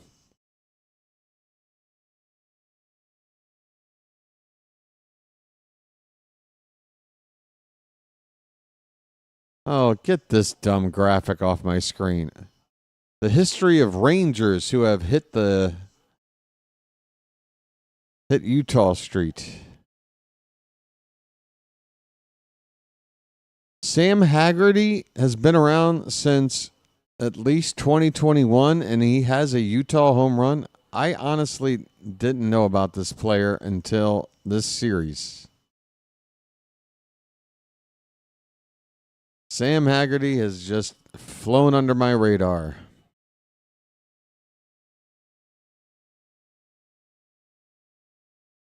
Will Clark was not on that list. I've already forgotten the names.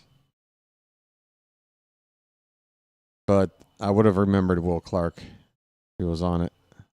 Those four guys. Oh, Josh Hamilton was one. That was the one I saw that was like, sure, I can certainly see that. And then the other three names I kind of remember, but I've already forgotten now that they're off the screen. Haggerty hits a fly ball to left field. Cowser is right there to make the catch. Brian Baker is on the pitch, folks. And why? Why? We really could have used him last night in that inning Dominguez pitched, or in the inning Soto pitched for that matter. But we're going to use him now. So now we won't have him available in a game. Well, I guess we got a day off tomorrow. So, okay. Day off tomorrow. I guess we'll be fine for Friday. It just seems like we really needed Baker to pitch last night if he was at all available. No, again, if you're going to name Rangers that are like as popular of names like a Juan Rodriguez or an Adrian Beltre, the answer is going to be no. Because again, they're not household name players. They're names that if you know your baseball, you're like, oh, I remember that dude. But kind of forgotten dudes. O'Brien was not on the list. I'm not going to do this for the next hour, okay? Leave me alone. No, not Palmeiro. Stop naming left-handed Rangers. Damn it.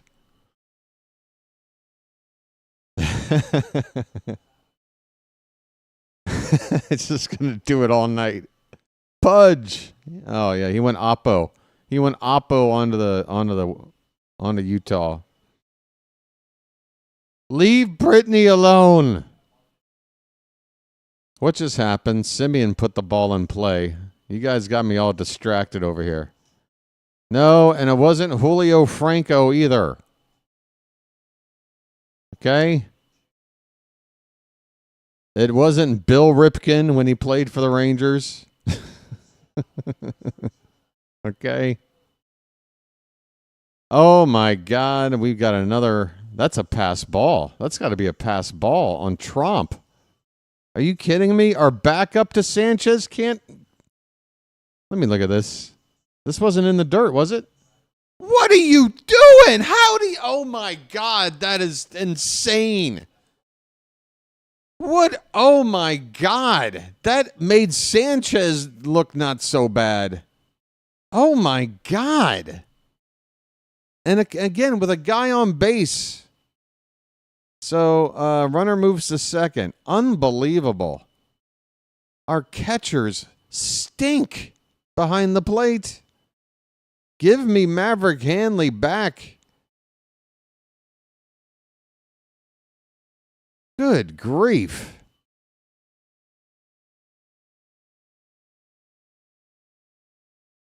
Hell, put Chirinos back in there. Get him off the bench coach job and put him in.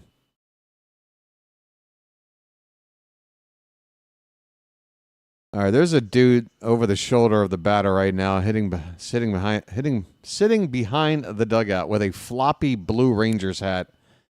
That is the ugliest hat I've seen since Ted Knight's hat in the equipment shop at the golf course in Caddyshack.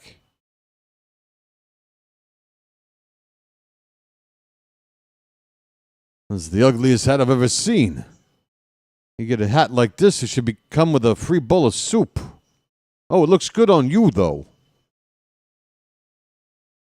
No, Oda B. McDowell was not on the list.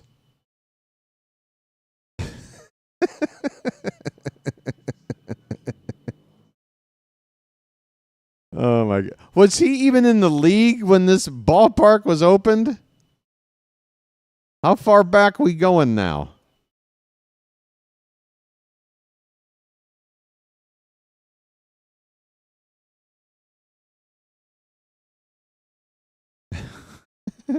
Oda B. McDowell. That guy had like 8 career homers. Swing and a miss. Garcia strikes out. Baker gets the K. Yay.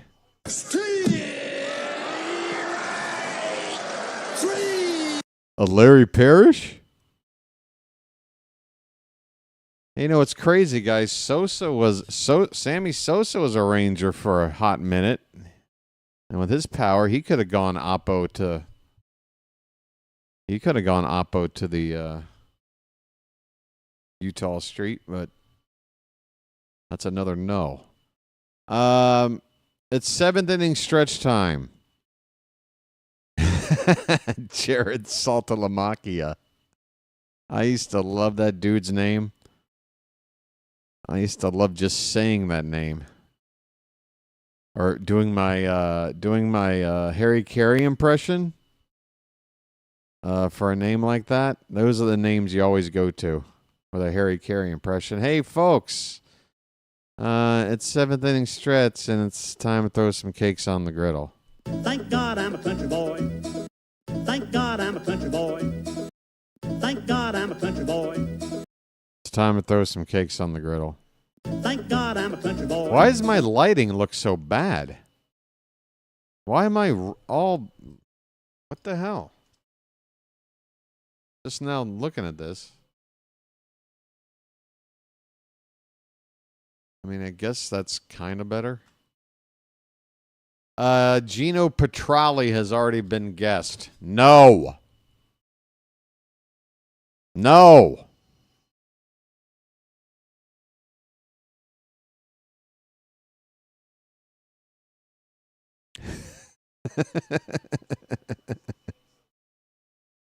Yay. There's some cakes. No, it wasn't Spanky.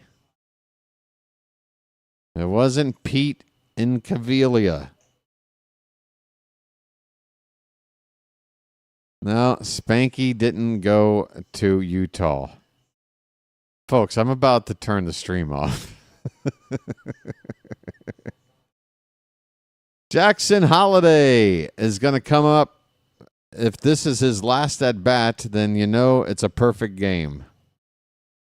This kid over here, by the way, is looking at his phone and he's sitting alone, and it is so sad to be alone at a ball game. Look, I've gone to ball games by myself. In fact, one year after my mom passed and I had a little bit of extra cash, I got like a 13-game season ticket plan with some like pretty premium seats, third base side. The season we brought in Miguel Tejada. I think it was like 2004, right?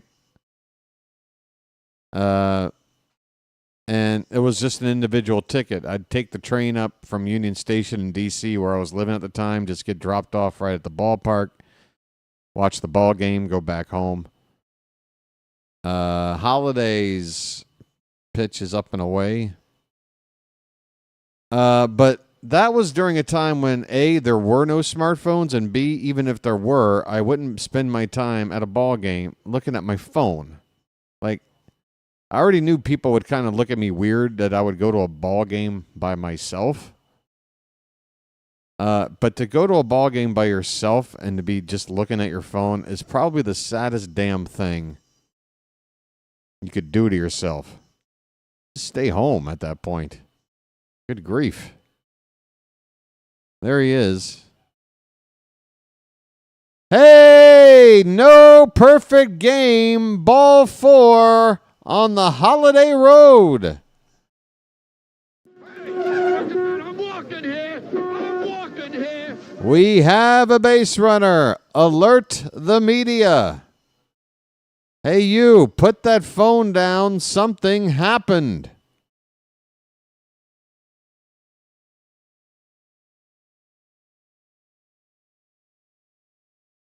Westberg, first pitch swinging, fouls it away. All right, perfect game is no longer. Now it's time to do away with this no-hitter nonsense. Folks, the thing is, and again, these are my people. This is a Baltimore crowd, right? So I'm roasting my own people here.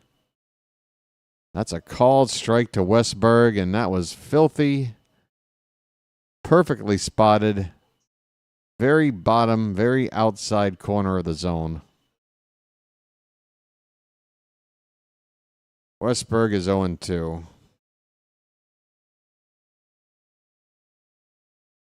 And he goes down swinging. 99-mile-an-hour fastball. The no-hitter is still on with 1 out in the 7th now. So, yeah, I mean, and it's not just Baltimore. It's all over the league, and it's just a cultural thing in America. But, folks, you ever just sit down and just watch, I don't know, highlights from a game from this decade? Gunnar hits a high fly ball to right. It's hanging in the air. It's not going to get out of here. It will be caught near the foul line by Garcia. 2 down. That's the closest we've come to a hit. Have you ever looked back at games from all the different eras and just watch them one after the other and just look at the crowd and just come to the realization that when it comes to what we wear to a ball game, we used to, it has gone from like, you know, dignified to just what's in the Walmart bargain bin today. You know? Now tonight, I'll give you a break because like you come to a ball game like this, you got to dress for comfort. I don't care, you know. But in general, I just really enjoy watching the old days where like everybody was like all dressed nice. Like even watching the Orioles, like the World Series 3 years. 69, 70, 71. You look at highlights. You look at what everybody's wearing. Ladies are in dresses. Guys are in suits and hats. Although the hats sort of went away by the late 60s, I guess. Some of them were still wearing them, though. Hey, Ryan O'Hearn is up. Sorry. And a 1-2 pitch is up and away. We got a 2-2 count, folks. Watch this.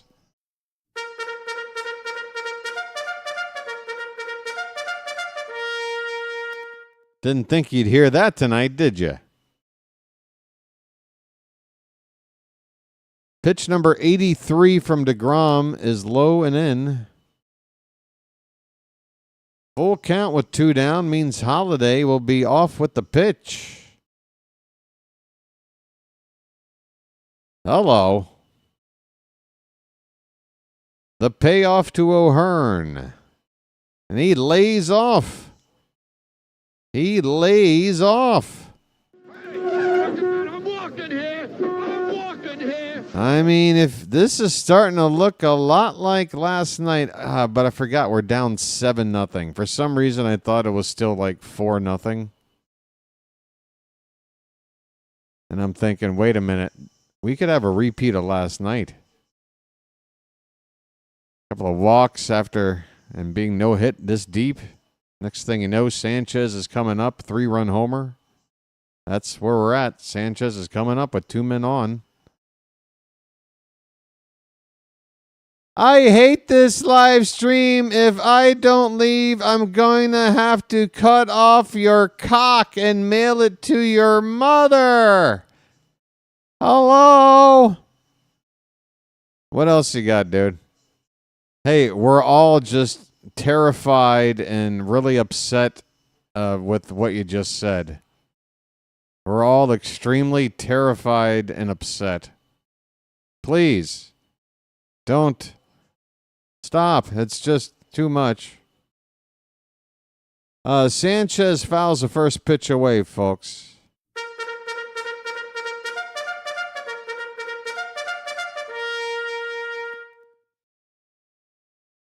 How about a hit? One hit could unlock something.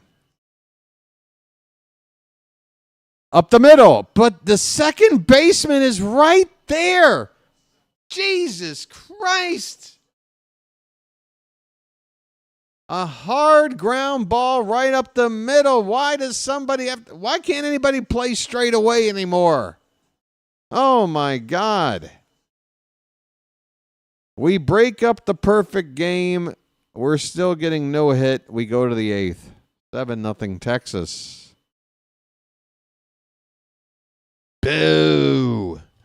Boo.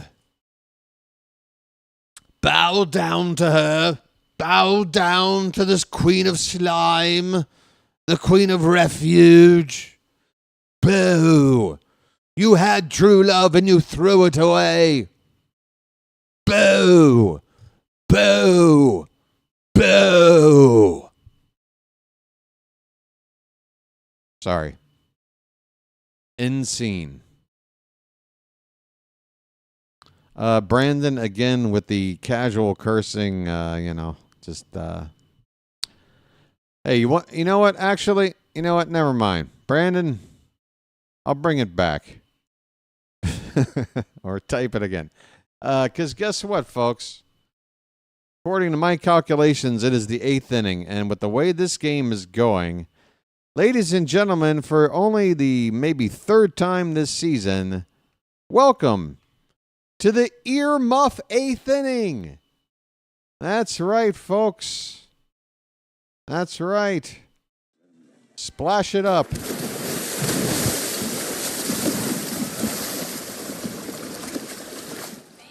You got some 4-letter words on your mind? You got something you need to get off your chest? Go ahead. That's what the earmuff 8th inning is all about. Hey, it's a warning. If you got people around or you yourself are sensitive to, salty language, we're going to have an inning here. It's kind of like free swim, for employees that work at a pool. You got to give these folks a little bit of time to, work some things out. That's what the earmuff 8th inning is all about. So go ahead and say whatever the fuck you want. Just don't personally insult each other. That is a public service announcement from your friend BW. Go fuck yourselves. Back to the ball game. All right. Gregory Soto is on the pitch. Hey, by the way, don't clip that last part. That might not be good for advertising the channel.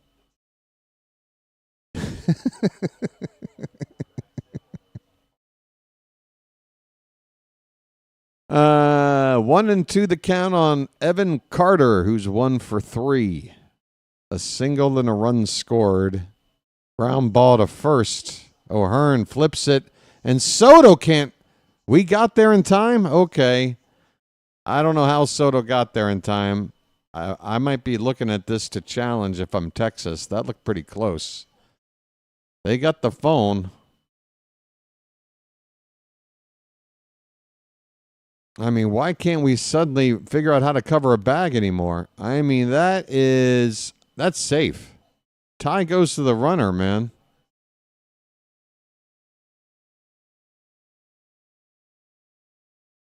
Tie goes to the runner. Or show me a freeze frame. Oh, you can stick with dickweed, George. Dickweed is a solid word. You can get a lot of mileage out of that.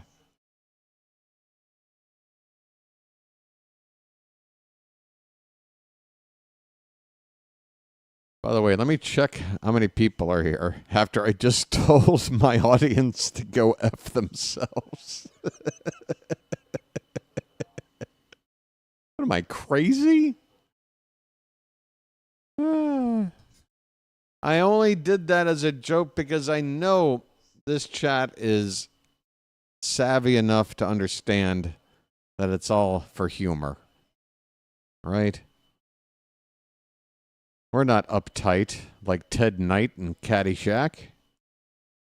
No, Rusty Staub did not hit a ball to the frickin' Utah street. Call stands. Runners out. I say he's safe. Whatever happened to tie goes to the runner? I mean, I'm happy that he's out, but I don't know what they're looking at. One away here in the top of the eighth. Here's Josh Young. God, it feels like I say here's Josh Young every 15 minutes. Hey, there's a pitch Gary Sanchez certainly wouldn't have handled. Chadwick Trump unable to either as it goes to the backstop for ball one.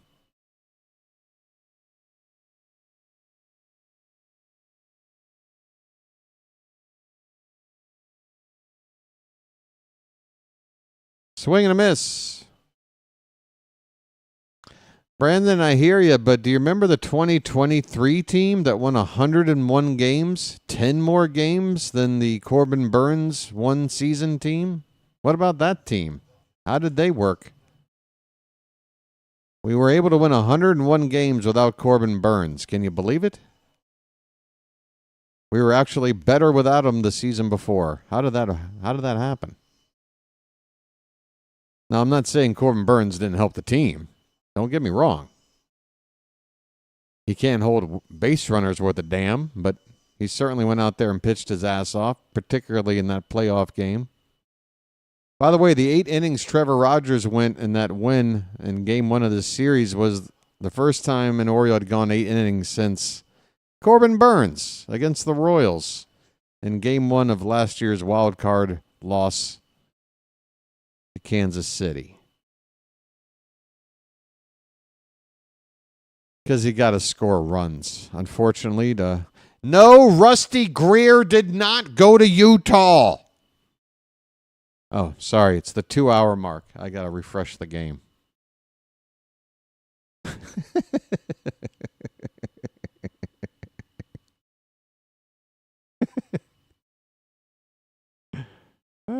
At this point, you've just got like baseball Wikipedia open and just looking at ex-Ranger players. No, Joey Gallo was not on the list. He was not on the list. Frank Howard was not on the list. It was the Senators. Oh, wait. I guess he was still part of the Rangers when they moved. It wasn't Frank Howard. By the way, the ballpark didn't open for like 25 years until after he retired.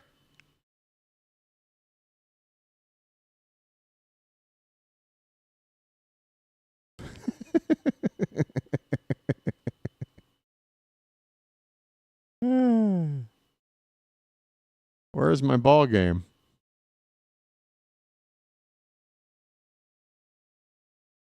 This is Howard Cosell.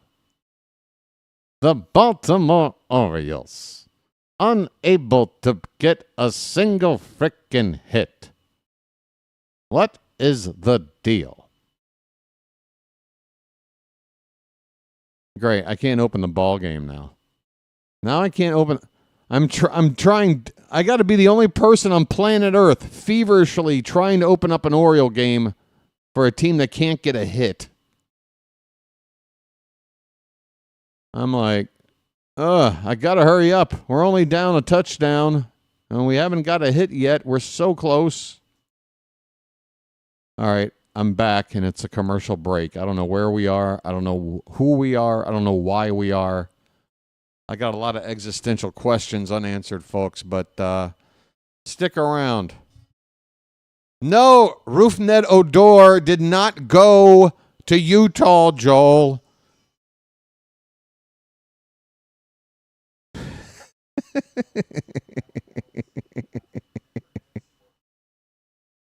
You guys are a bunch of jerks. The thing is, it's now getting to the point where you should have named one of these guys.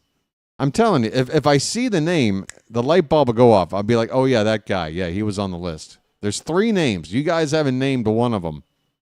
And you've run off 100 names now. You guys stink. Jacob DeGrom. Hey, he's pitching still. I can't believe it. Colton Cowser's up, folks.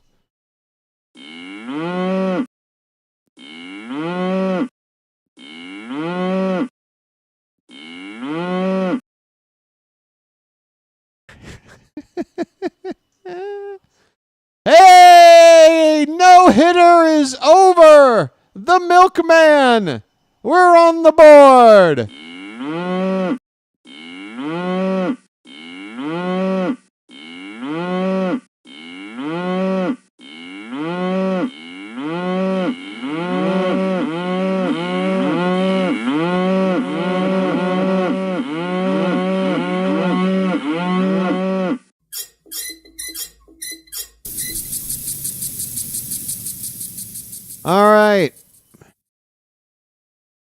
All right. Now just 7 more straight hits and we're good to go. That's going to do it for DeGrom. You mean that's all we had to do to get him out of the game was get 1 hit? Look at this Oriole crowd giving DeGrom a hand. I tell you what, we're the classiest fans around. At least the ones that don't hang out on Twitter all day. All right, pitching change coming up. Who's coming out? I don't know. Probably their lowest leverage whoever with a 7-0 lead. That would be my guess. Bruce Bochy's a smart manager. He knows things. So with him being established as a smart manager and BW pretty confident that he's a genius, yeah, go to your lowest leverage guy here and try to get some outs until you got to worry about another arm. 7-0 Rangers, and I'm going to need one more lucky to get through this, folks, so hang out. Be right back. And I'm having a good morning out here.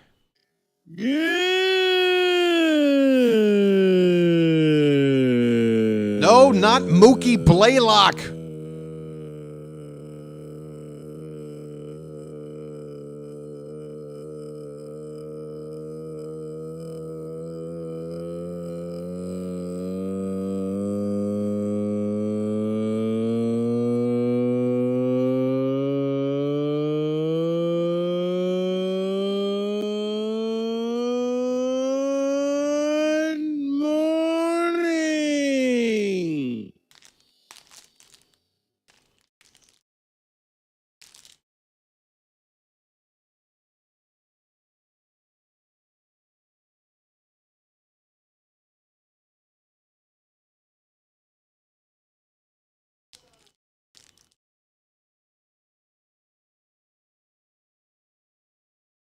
Said Mullins takes outside ball 1.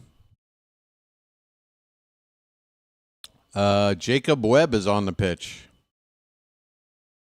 And no, Jacob Webb, when he was with the Orioles, never got to hit a ball on the Utah Street.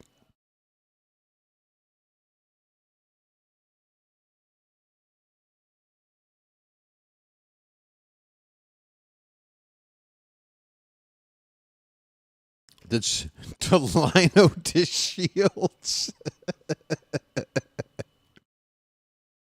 Has he ever hit a ball 350 feet?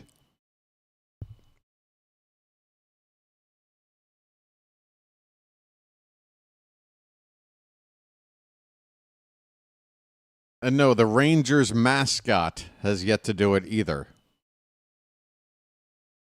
Mullins takes called strike 3 and said, I mean, you want to talk about showing no interest in doing something.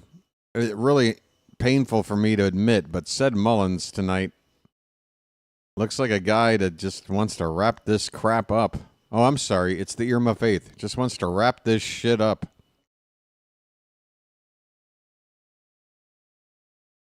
Here's Dylan Carlson. Shallow fly ball to center field. That's caught 2 down. Folks, I'm eating a cupcake. I'll be done in a minute.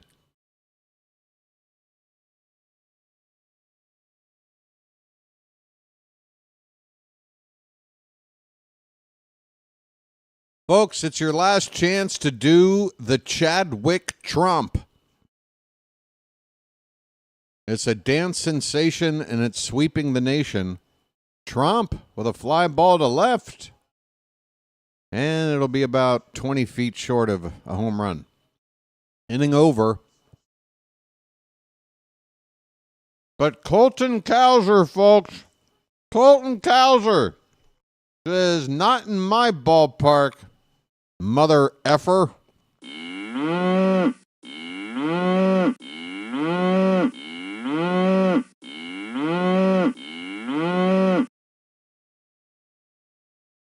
We did it, folks.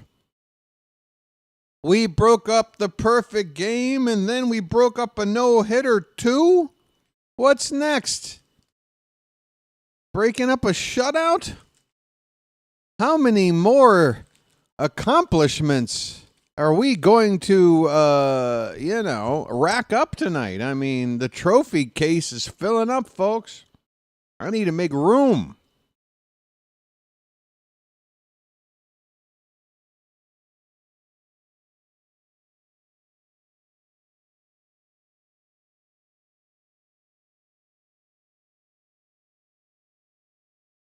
Yeah, the offense is healthy as hell. Look, it's DeGrom. Look, this is, there's only a few times a year I give this as a legitimate reason.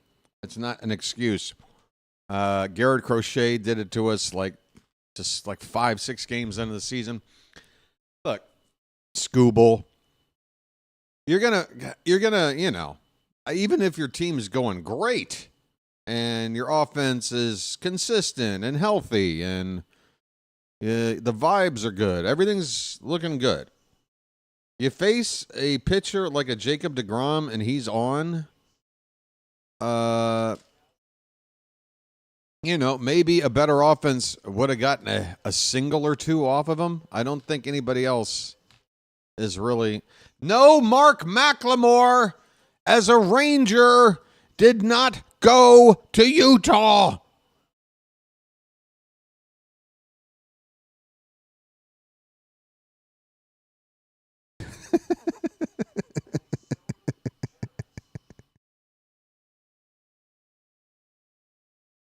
I love this bit. This is my favorite bit in the history of the channel. Did Youkilis even play for Texas?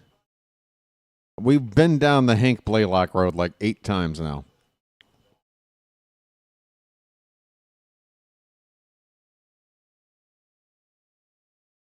Didn't Nolan Ryan pinch hit once?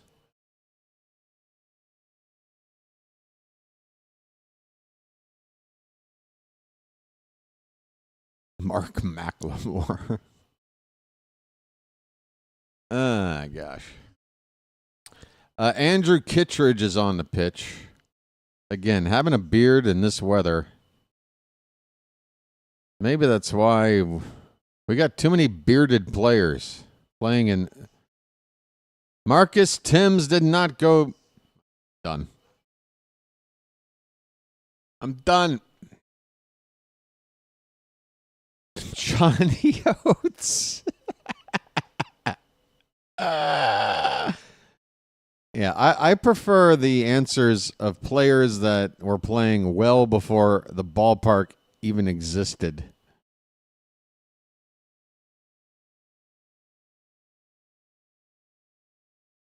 Actually, I heard John Russell hit the warehouse once with his car.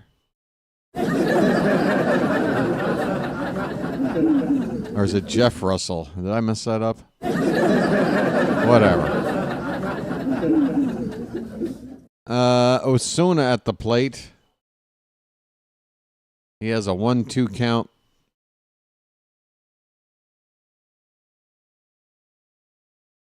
Top of the top of the ninth to you then. Was Devereaux a Ranger? I know Devereaux played somewhere else. Was it Texas? I don't like to think about Devereaux playing anywhere else. One away. One away. I got to tell you, me and Andrew Kittredge, I could, with a little bit of work, I could pass myself off as Andrew Kittredge. Like I could do some identity theft. Here's a ground ball fielded by Gunnar on the second base side of the bag. And he will retire. What was that, Smith? 2 down.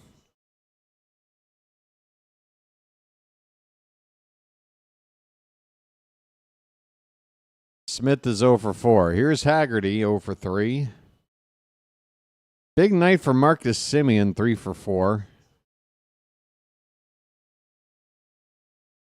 Called strike to Haggerty. I'm done. You know, the guy, I got to admit, the game was a lot more fun when you guys were at least naming left-handed hitters that would actually have a chance to hit the street. But now you're just naming right-handed hitters all the time.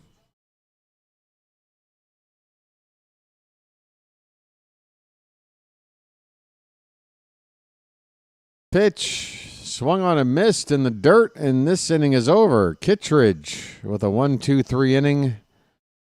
In a lowest of the low leverage of situations. You know what? We're going to the bottom of the ninth. I may as well hold off on my lucky. We're almost home free. In fact, I'm going to just go ahead and cut this light off up here, too. Don't need this. Whoop, look out.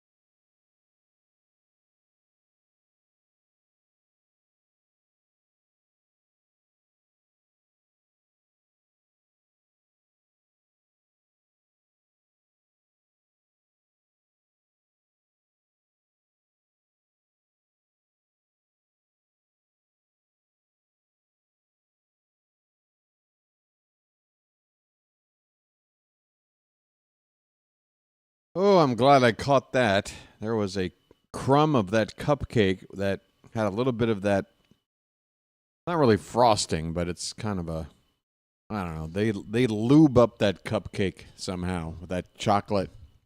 So it kind of smeared on the tile of my floor.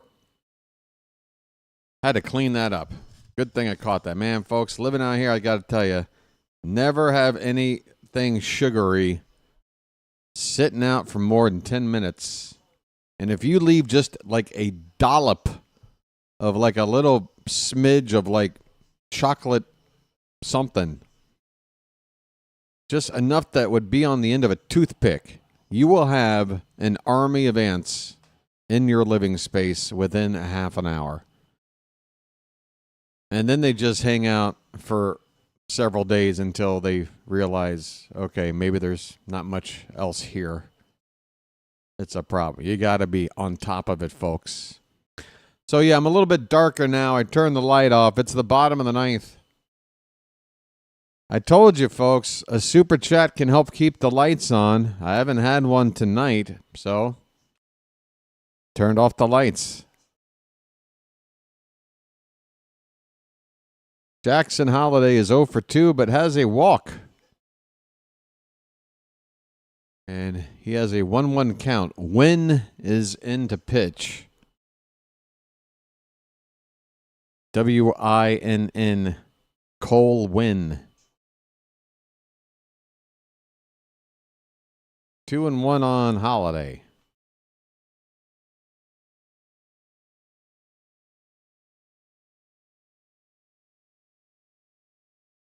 Called strike on the outside edge.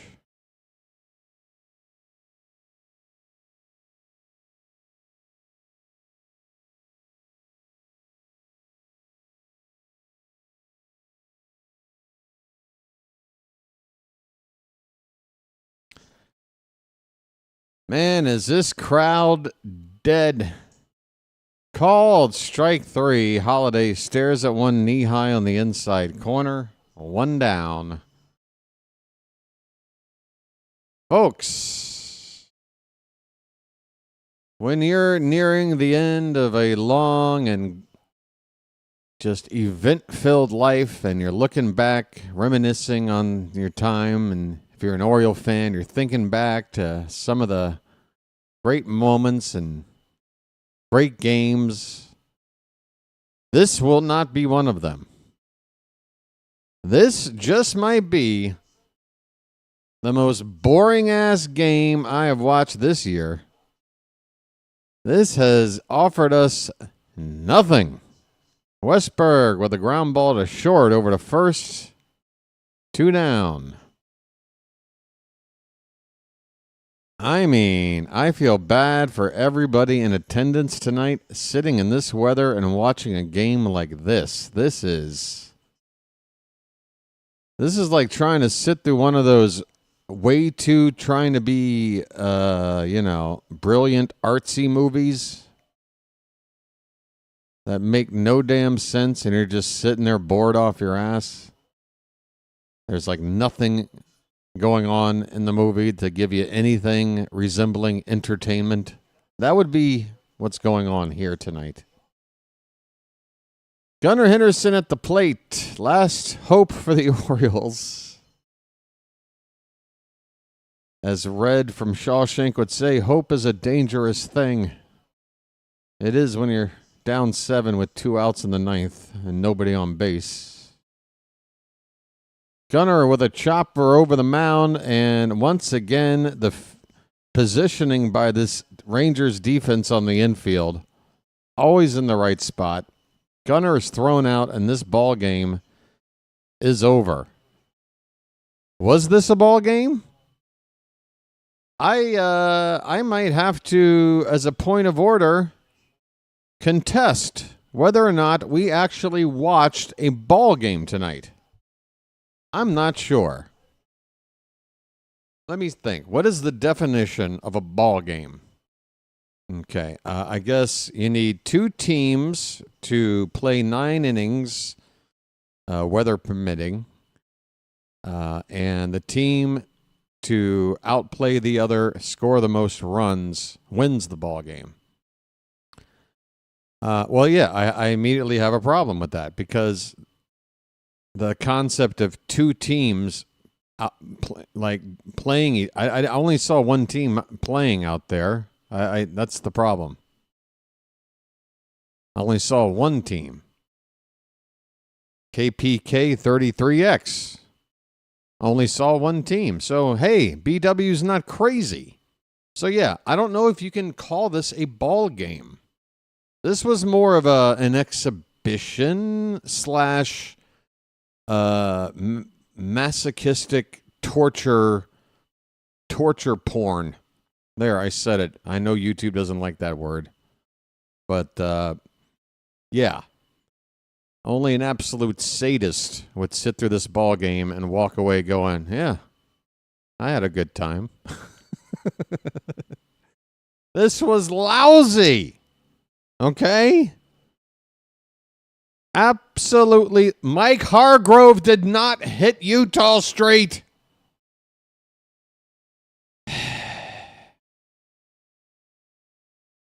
Folks, are you trying to put me in an early grave? Are you trying to put BW in an early grave? After everything I give, and I give, and I give.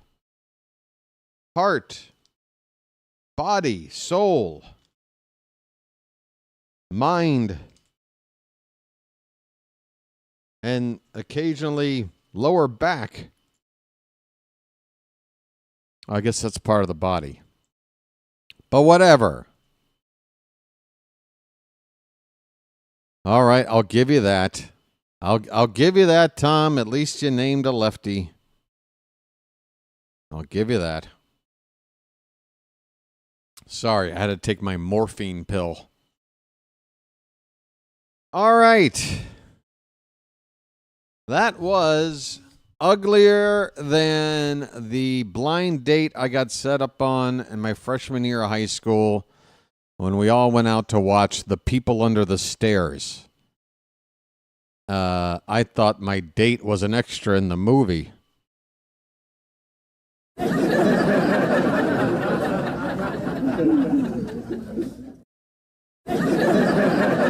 Just ugly, folks. Ugly.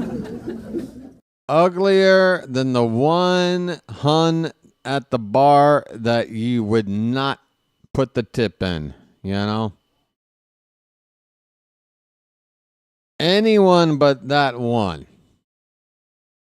That ugly.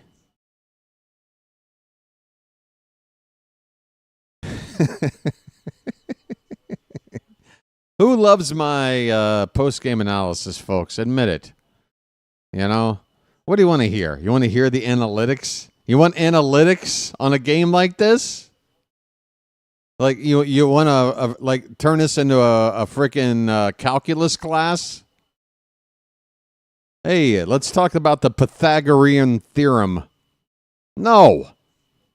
We're all bummed out. We watched a shitty game. It sucks. And maybe you just want something to take your mind off this garbage. So BW is just trying to lighten the mood here, okay? So this is how I'm breaking things down. This is how I do it. I know there's other reaction channels out there that you could be going to right now. Higher production value. Debatable. But, you know, I'm here. This is what a post-game show is supposed to be. Guys, I wish, I would love to open up my Discord phone line and take calls and listen to you guys just let it all hang out. Because sometimes, I preach to people like, don't find yourselves living in a bubble. Don't live in an echo chamber. It's very, very important for everybody. And again, I don't like to get into politics because you crazy Americans just can't figure out how to do it civilly. All right? Sorry. It's all broken. All right? But the point is, now I forgot what the point is because now I'm thinking about how broken it is over there. But, all right, never mind.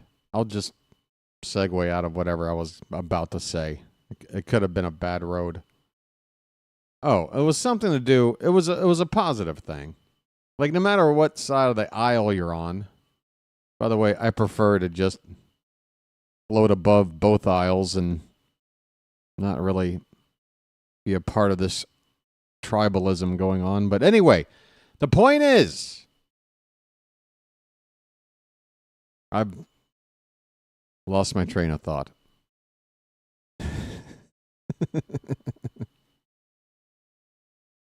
Ah, boy. Nobody can do politics right? Oh, surely. Surely. There's somebody out there.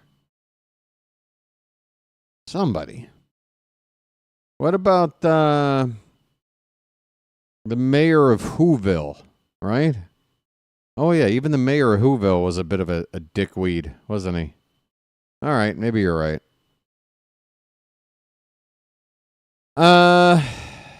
What did I want to say? What did I want to say? I don't know. I really had something lined up, and then I had to mention something about something, and now it just, I got busted. Yeah, it does. It does. I mean, you know, all I'll say is that at least I remember living during an age where it didn't just completely dominate everything and hang over like a dark cloud, a low dark cloud on everybody's damn day every single damn day. I remember it not being like that. That's why I live over here. I'm just done with it. I'm just done. I mean, he's got these two sides, and all they want to do is try to tell you to hate the other side. That's all they want to do. Meanwhile, all I see is the rich getting richer and the rest of us, sucking the tailpipe. That's what I see. So, you know what I say? I say, you go ahead and play your little divide game. You go ahead and do that. I'm going to go over here now. And I'll observe from as far away as possible without actually leaving the planet. And I'll check in. And if things start to look like, you haven't completely lost your freaking minds, maybe I'll come back. Well, I got to tell you, folks, I've been out here a decade, and I'm sorry to report, but whatever the hell's going on over there ain't getting better, all right? And again, don't come at me with, what, are you saying something about who's in charge now? Are you saying something about who was in charge before? Who are you really talking about? I'm talking about the whole damn thing. Stop picking sides and thinking you're going to be on team win and the other people are your enemy. No, we're all Americans. And we should have civil discourse. It's okay to disagree on some things. But to me, it doesn't make sense to go, you know what? I agree 100% on all issues, so I'm on this side. And I 100% disagree with all issues, so I hate this other side. Really? There's never an issue that might come up where you're like, well, okay, for this one, I kind of agree with that side. No? You're not allowed to do that? Really? Why? Why? Why do you have to be so loyal to a party? That's what they want, obviously. Why are you doing it? What is your reward for your just blind loyalty to a party? What is it? Anything?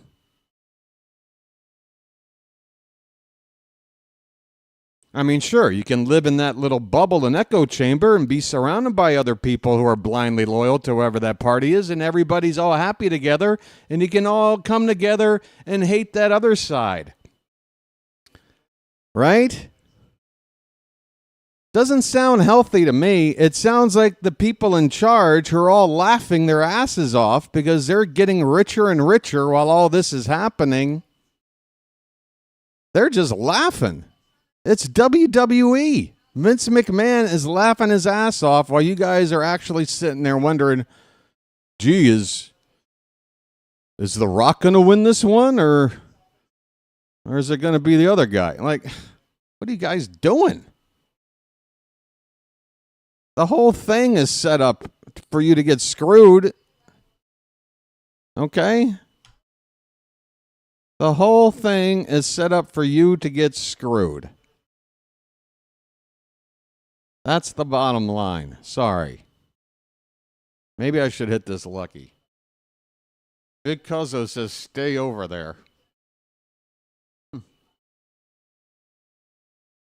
Now, are you saying that in like a, you know, it's a wise decision kind of way, or in like a who needs you anyway, stay over there kind of way? I think you mean the former, not the latter. I should not be talking about anything. But the way I'm talking about it, folks, it's called being diplomatic. Again, I'm not on a side here. I'm not on a side. I'm on this side of the planet because everything you guys are doing over there is it's a disaster. As a country right now, as citizens trying to, unite and be coexisting together in America, this grand experiment of America, you guys are looking like Gary Sanchez behind the plate right now, okay?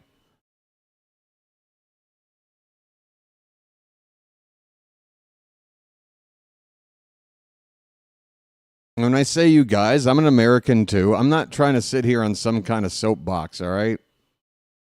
I was fortunate. I had a job through, a media company where I do all my work through a computer. And once I had the light bulb go off that, well, I don't have an office to report to, so why don't I just live wherever the hell I damn well please and do my job that way?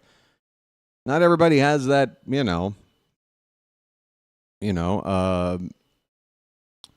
has that ability or whatever. So I'm fortunate in that way. Hasn't been easy, though, to just pick up and, leave like that. But I got to tell you, for my own mental health, I'm glad I did. Anyway, I guess getting more high and talking about this is probably not... Why am I still... I got to sign off. I can only potentially hurt my channel by talking about stuff like this. Hold on a sec. 42 people are here. Okay. Just want to make sure that it wasn't like 6. I'm signing off here in a sec. I don't know. I guess you lose like this, and sometimes your inhibitions, you just want to let go. You just want to let go. Yeah, it's by the way, it's phones, folks. It's the phones. You've seen me, or you've heard me joke about people in the crowd looking at their phone at the ball game. But honestly, folks, it's the number one thing that has made just the average look, global issues are always, crazy and mostly out of our own control. But what has been in our own control and has gotten out of control in the past generation, 25 years, whatever, is this whole phone thing. It's just so bad. It's so bad. It's so unhealthy. It's so bad for people. Now, I'm doing this talking to some people that might be watching me on their phone. So I don't mean to offend, but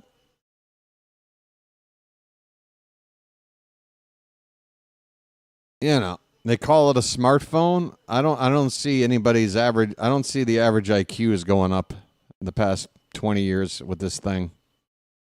With this ability to have all this knowledge at your fingertips. And yet with all that knowledge, people just can't help but seem to seek out and find stuff that's not even actually factual.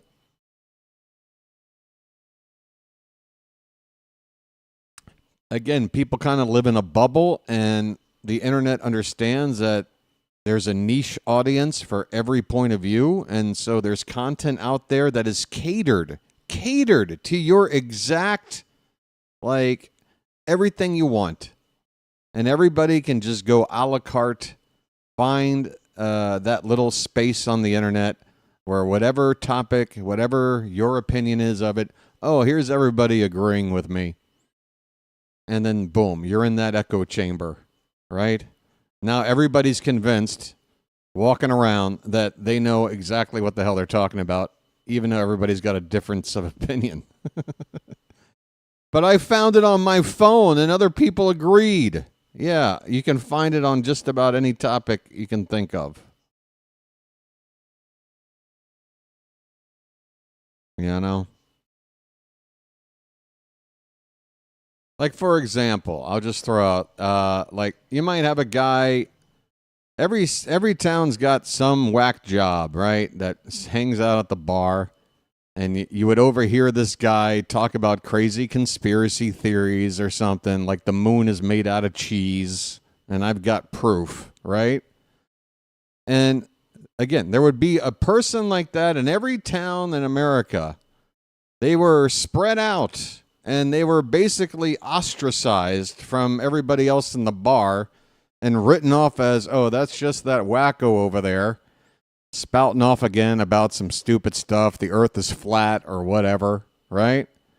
Well, now, those people, again, there's one in every town, so you add them all up globally. Now there's tens of thousands, hundreds of thousands of those people that can all now connect together online and just live their lives surrounded by like-minded people thinking the same stupid thing that 20 years ago they would have gotten the hint from everybody else that they're a whack job, shut up, what you're saying is stupid, right?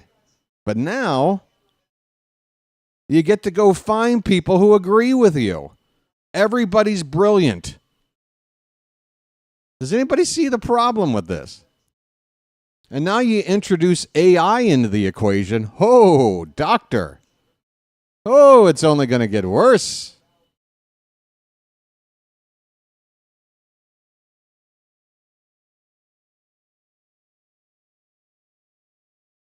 Hi, what? I'm not speaking truth over here? Ozman. I'm not speaking truth? What am I saying? Go ahead. Tell me what I'm saying. Brennan's like, oh, you're just too high. Tell me what I'm saying that don't make sense. I'm speaking facts. And again, it's about not taking sides, because that's what happens. As soon as you take a side, boom. 50% of people immediately think you're an idiot. And then the other 50% will just sit there and now just nod their head at everything. Because like, oh, yeah, you're on my side? Okay, just say whatever you want. Forget all that shit. Forget sides, man. Anybody ever see Reservoir Dogs? Mr. Pink probably said the most prophetic piece of dialogue in the history of American cinema. Forget sides, man. What we need is a little solidarity here. Think for yourself, okay? Try and remember, if you're at least 30 years old or so, what life was like before you depended on that stupid thing in your hand to tell you what to think. Okay? And you'll be better off. And you know what will probably happen? You'll be more open-minded. How about that? How about that for a side effect? Open-minded? What? No, that's scary. You mean I might actually look at a different point of view and actually be convinced to change my mind about something? And it doesn't have to be based on picking a side. I can just do it on my own volition because, you know, I have that maturity and capability to just, you know, reevaluate something and change my mind. What a novel concept. I should look into this more. Final score, Rangers 7, Orioles nothing. BW needs some breakfast. We'll be back on Friday night. The Rays are coming to town. Tomoyuki Sagano against Ryan Pepio. First pitch is probably, I don't know. When is it?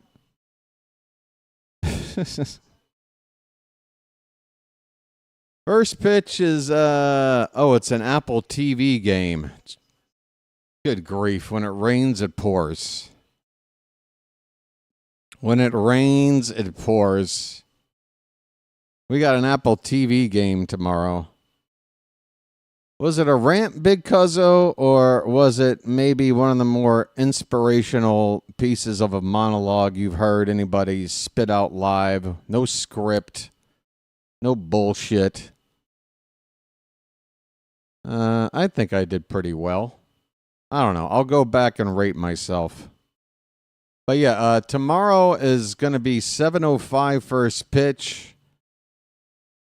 6:50 p.m. will be when this stream starts. Do I have that up on the bottom of the screen? I don't. It says 6:20. So that is wrong. 6:50 p.m., folks, tomorrow night. So a half hour later than tonight. Sorry, Friday night. Did I say tomorrow night? Friday night. Tomorrow we don't play. Have a good day off. I know I will.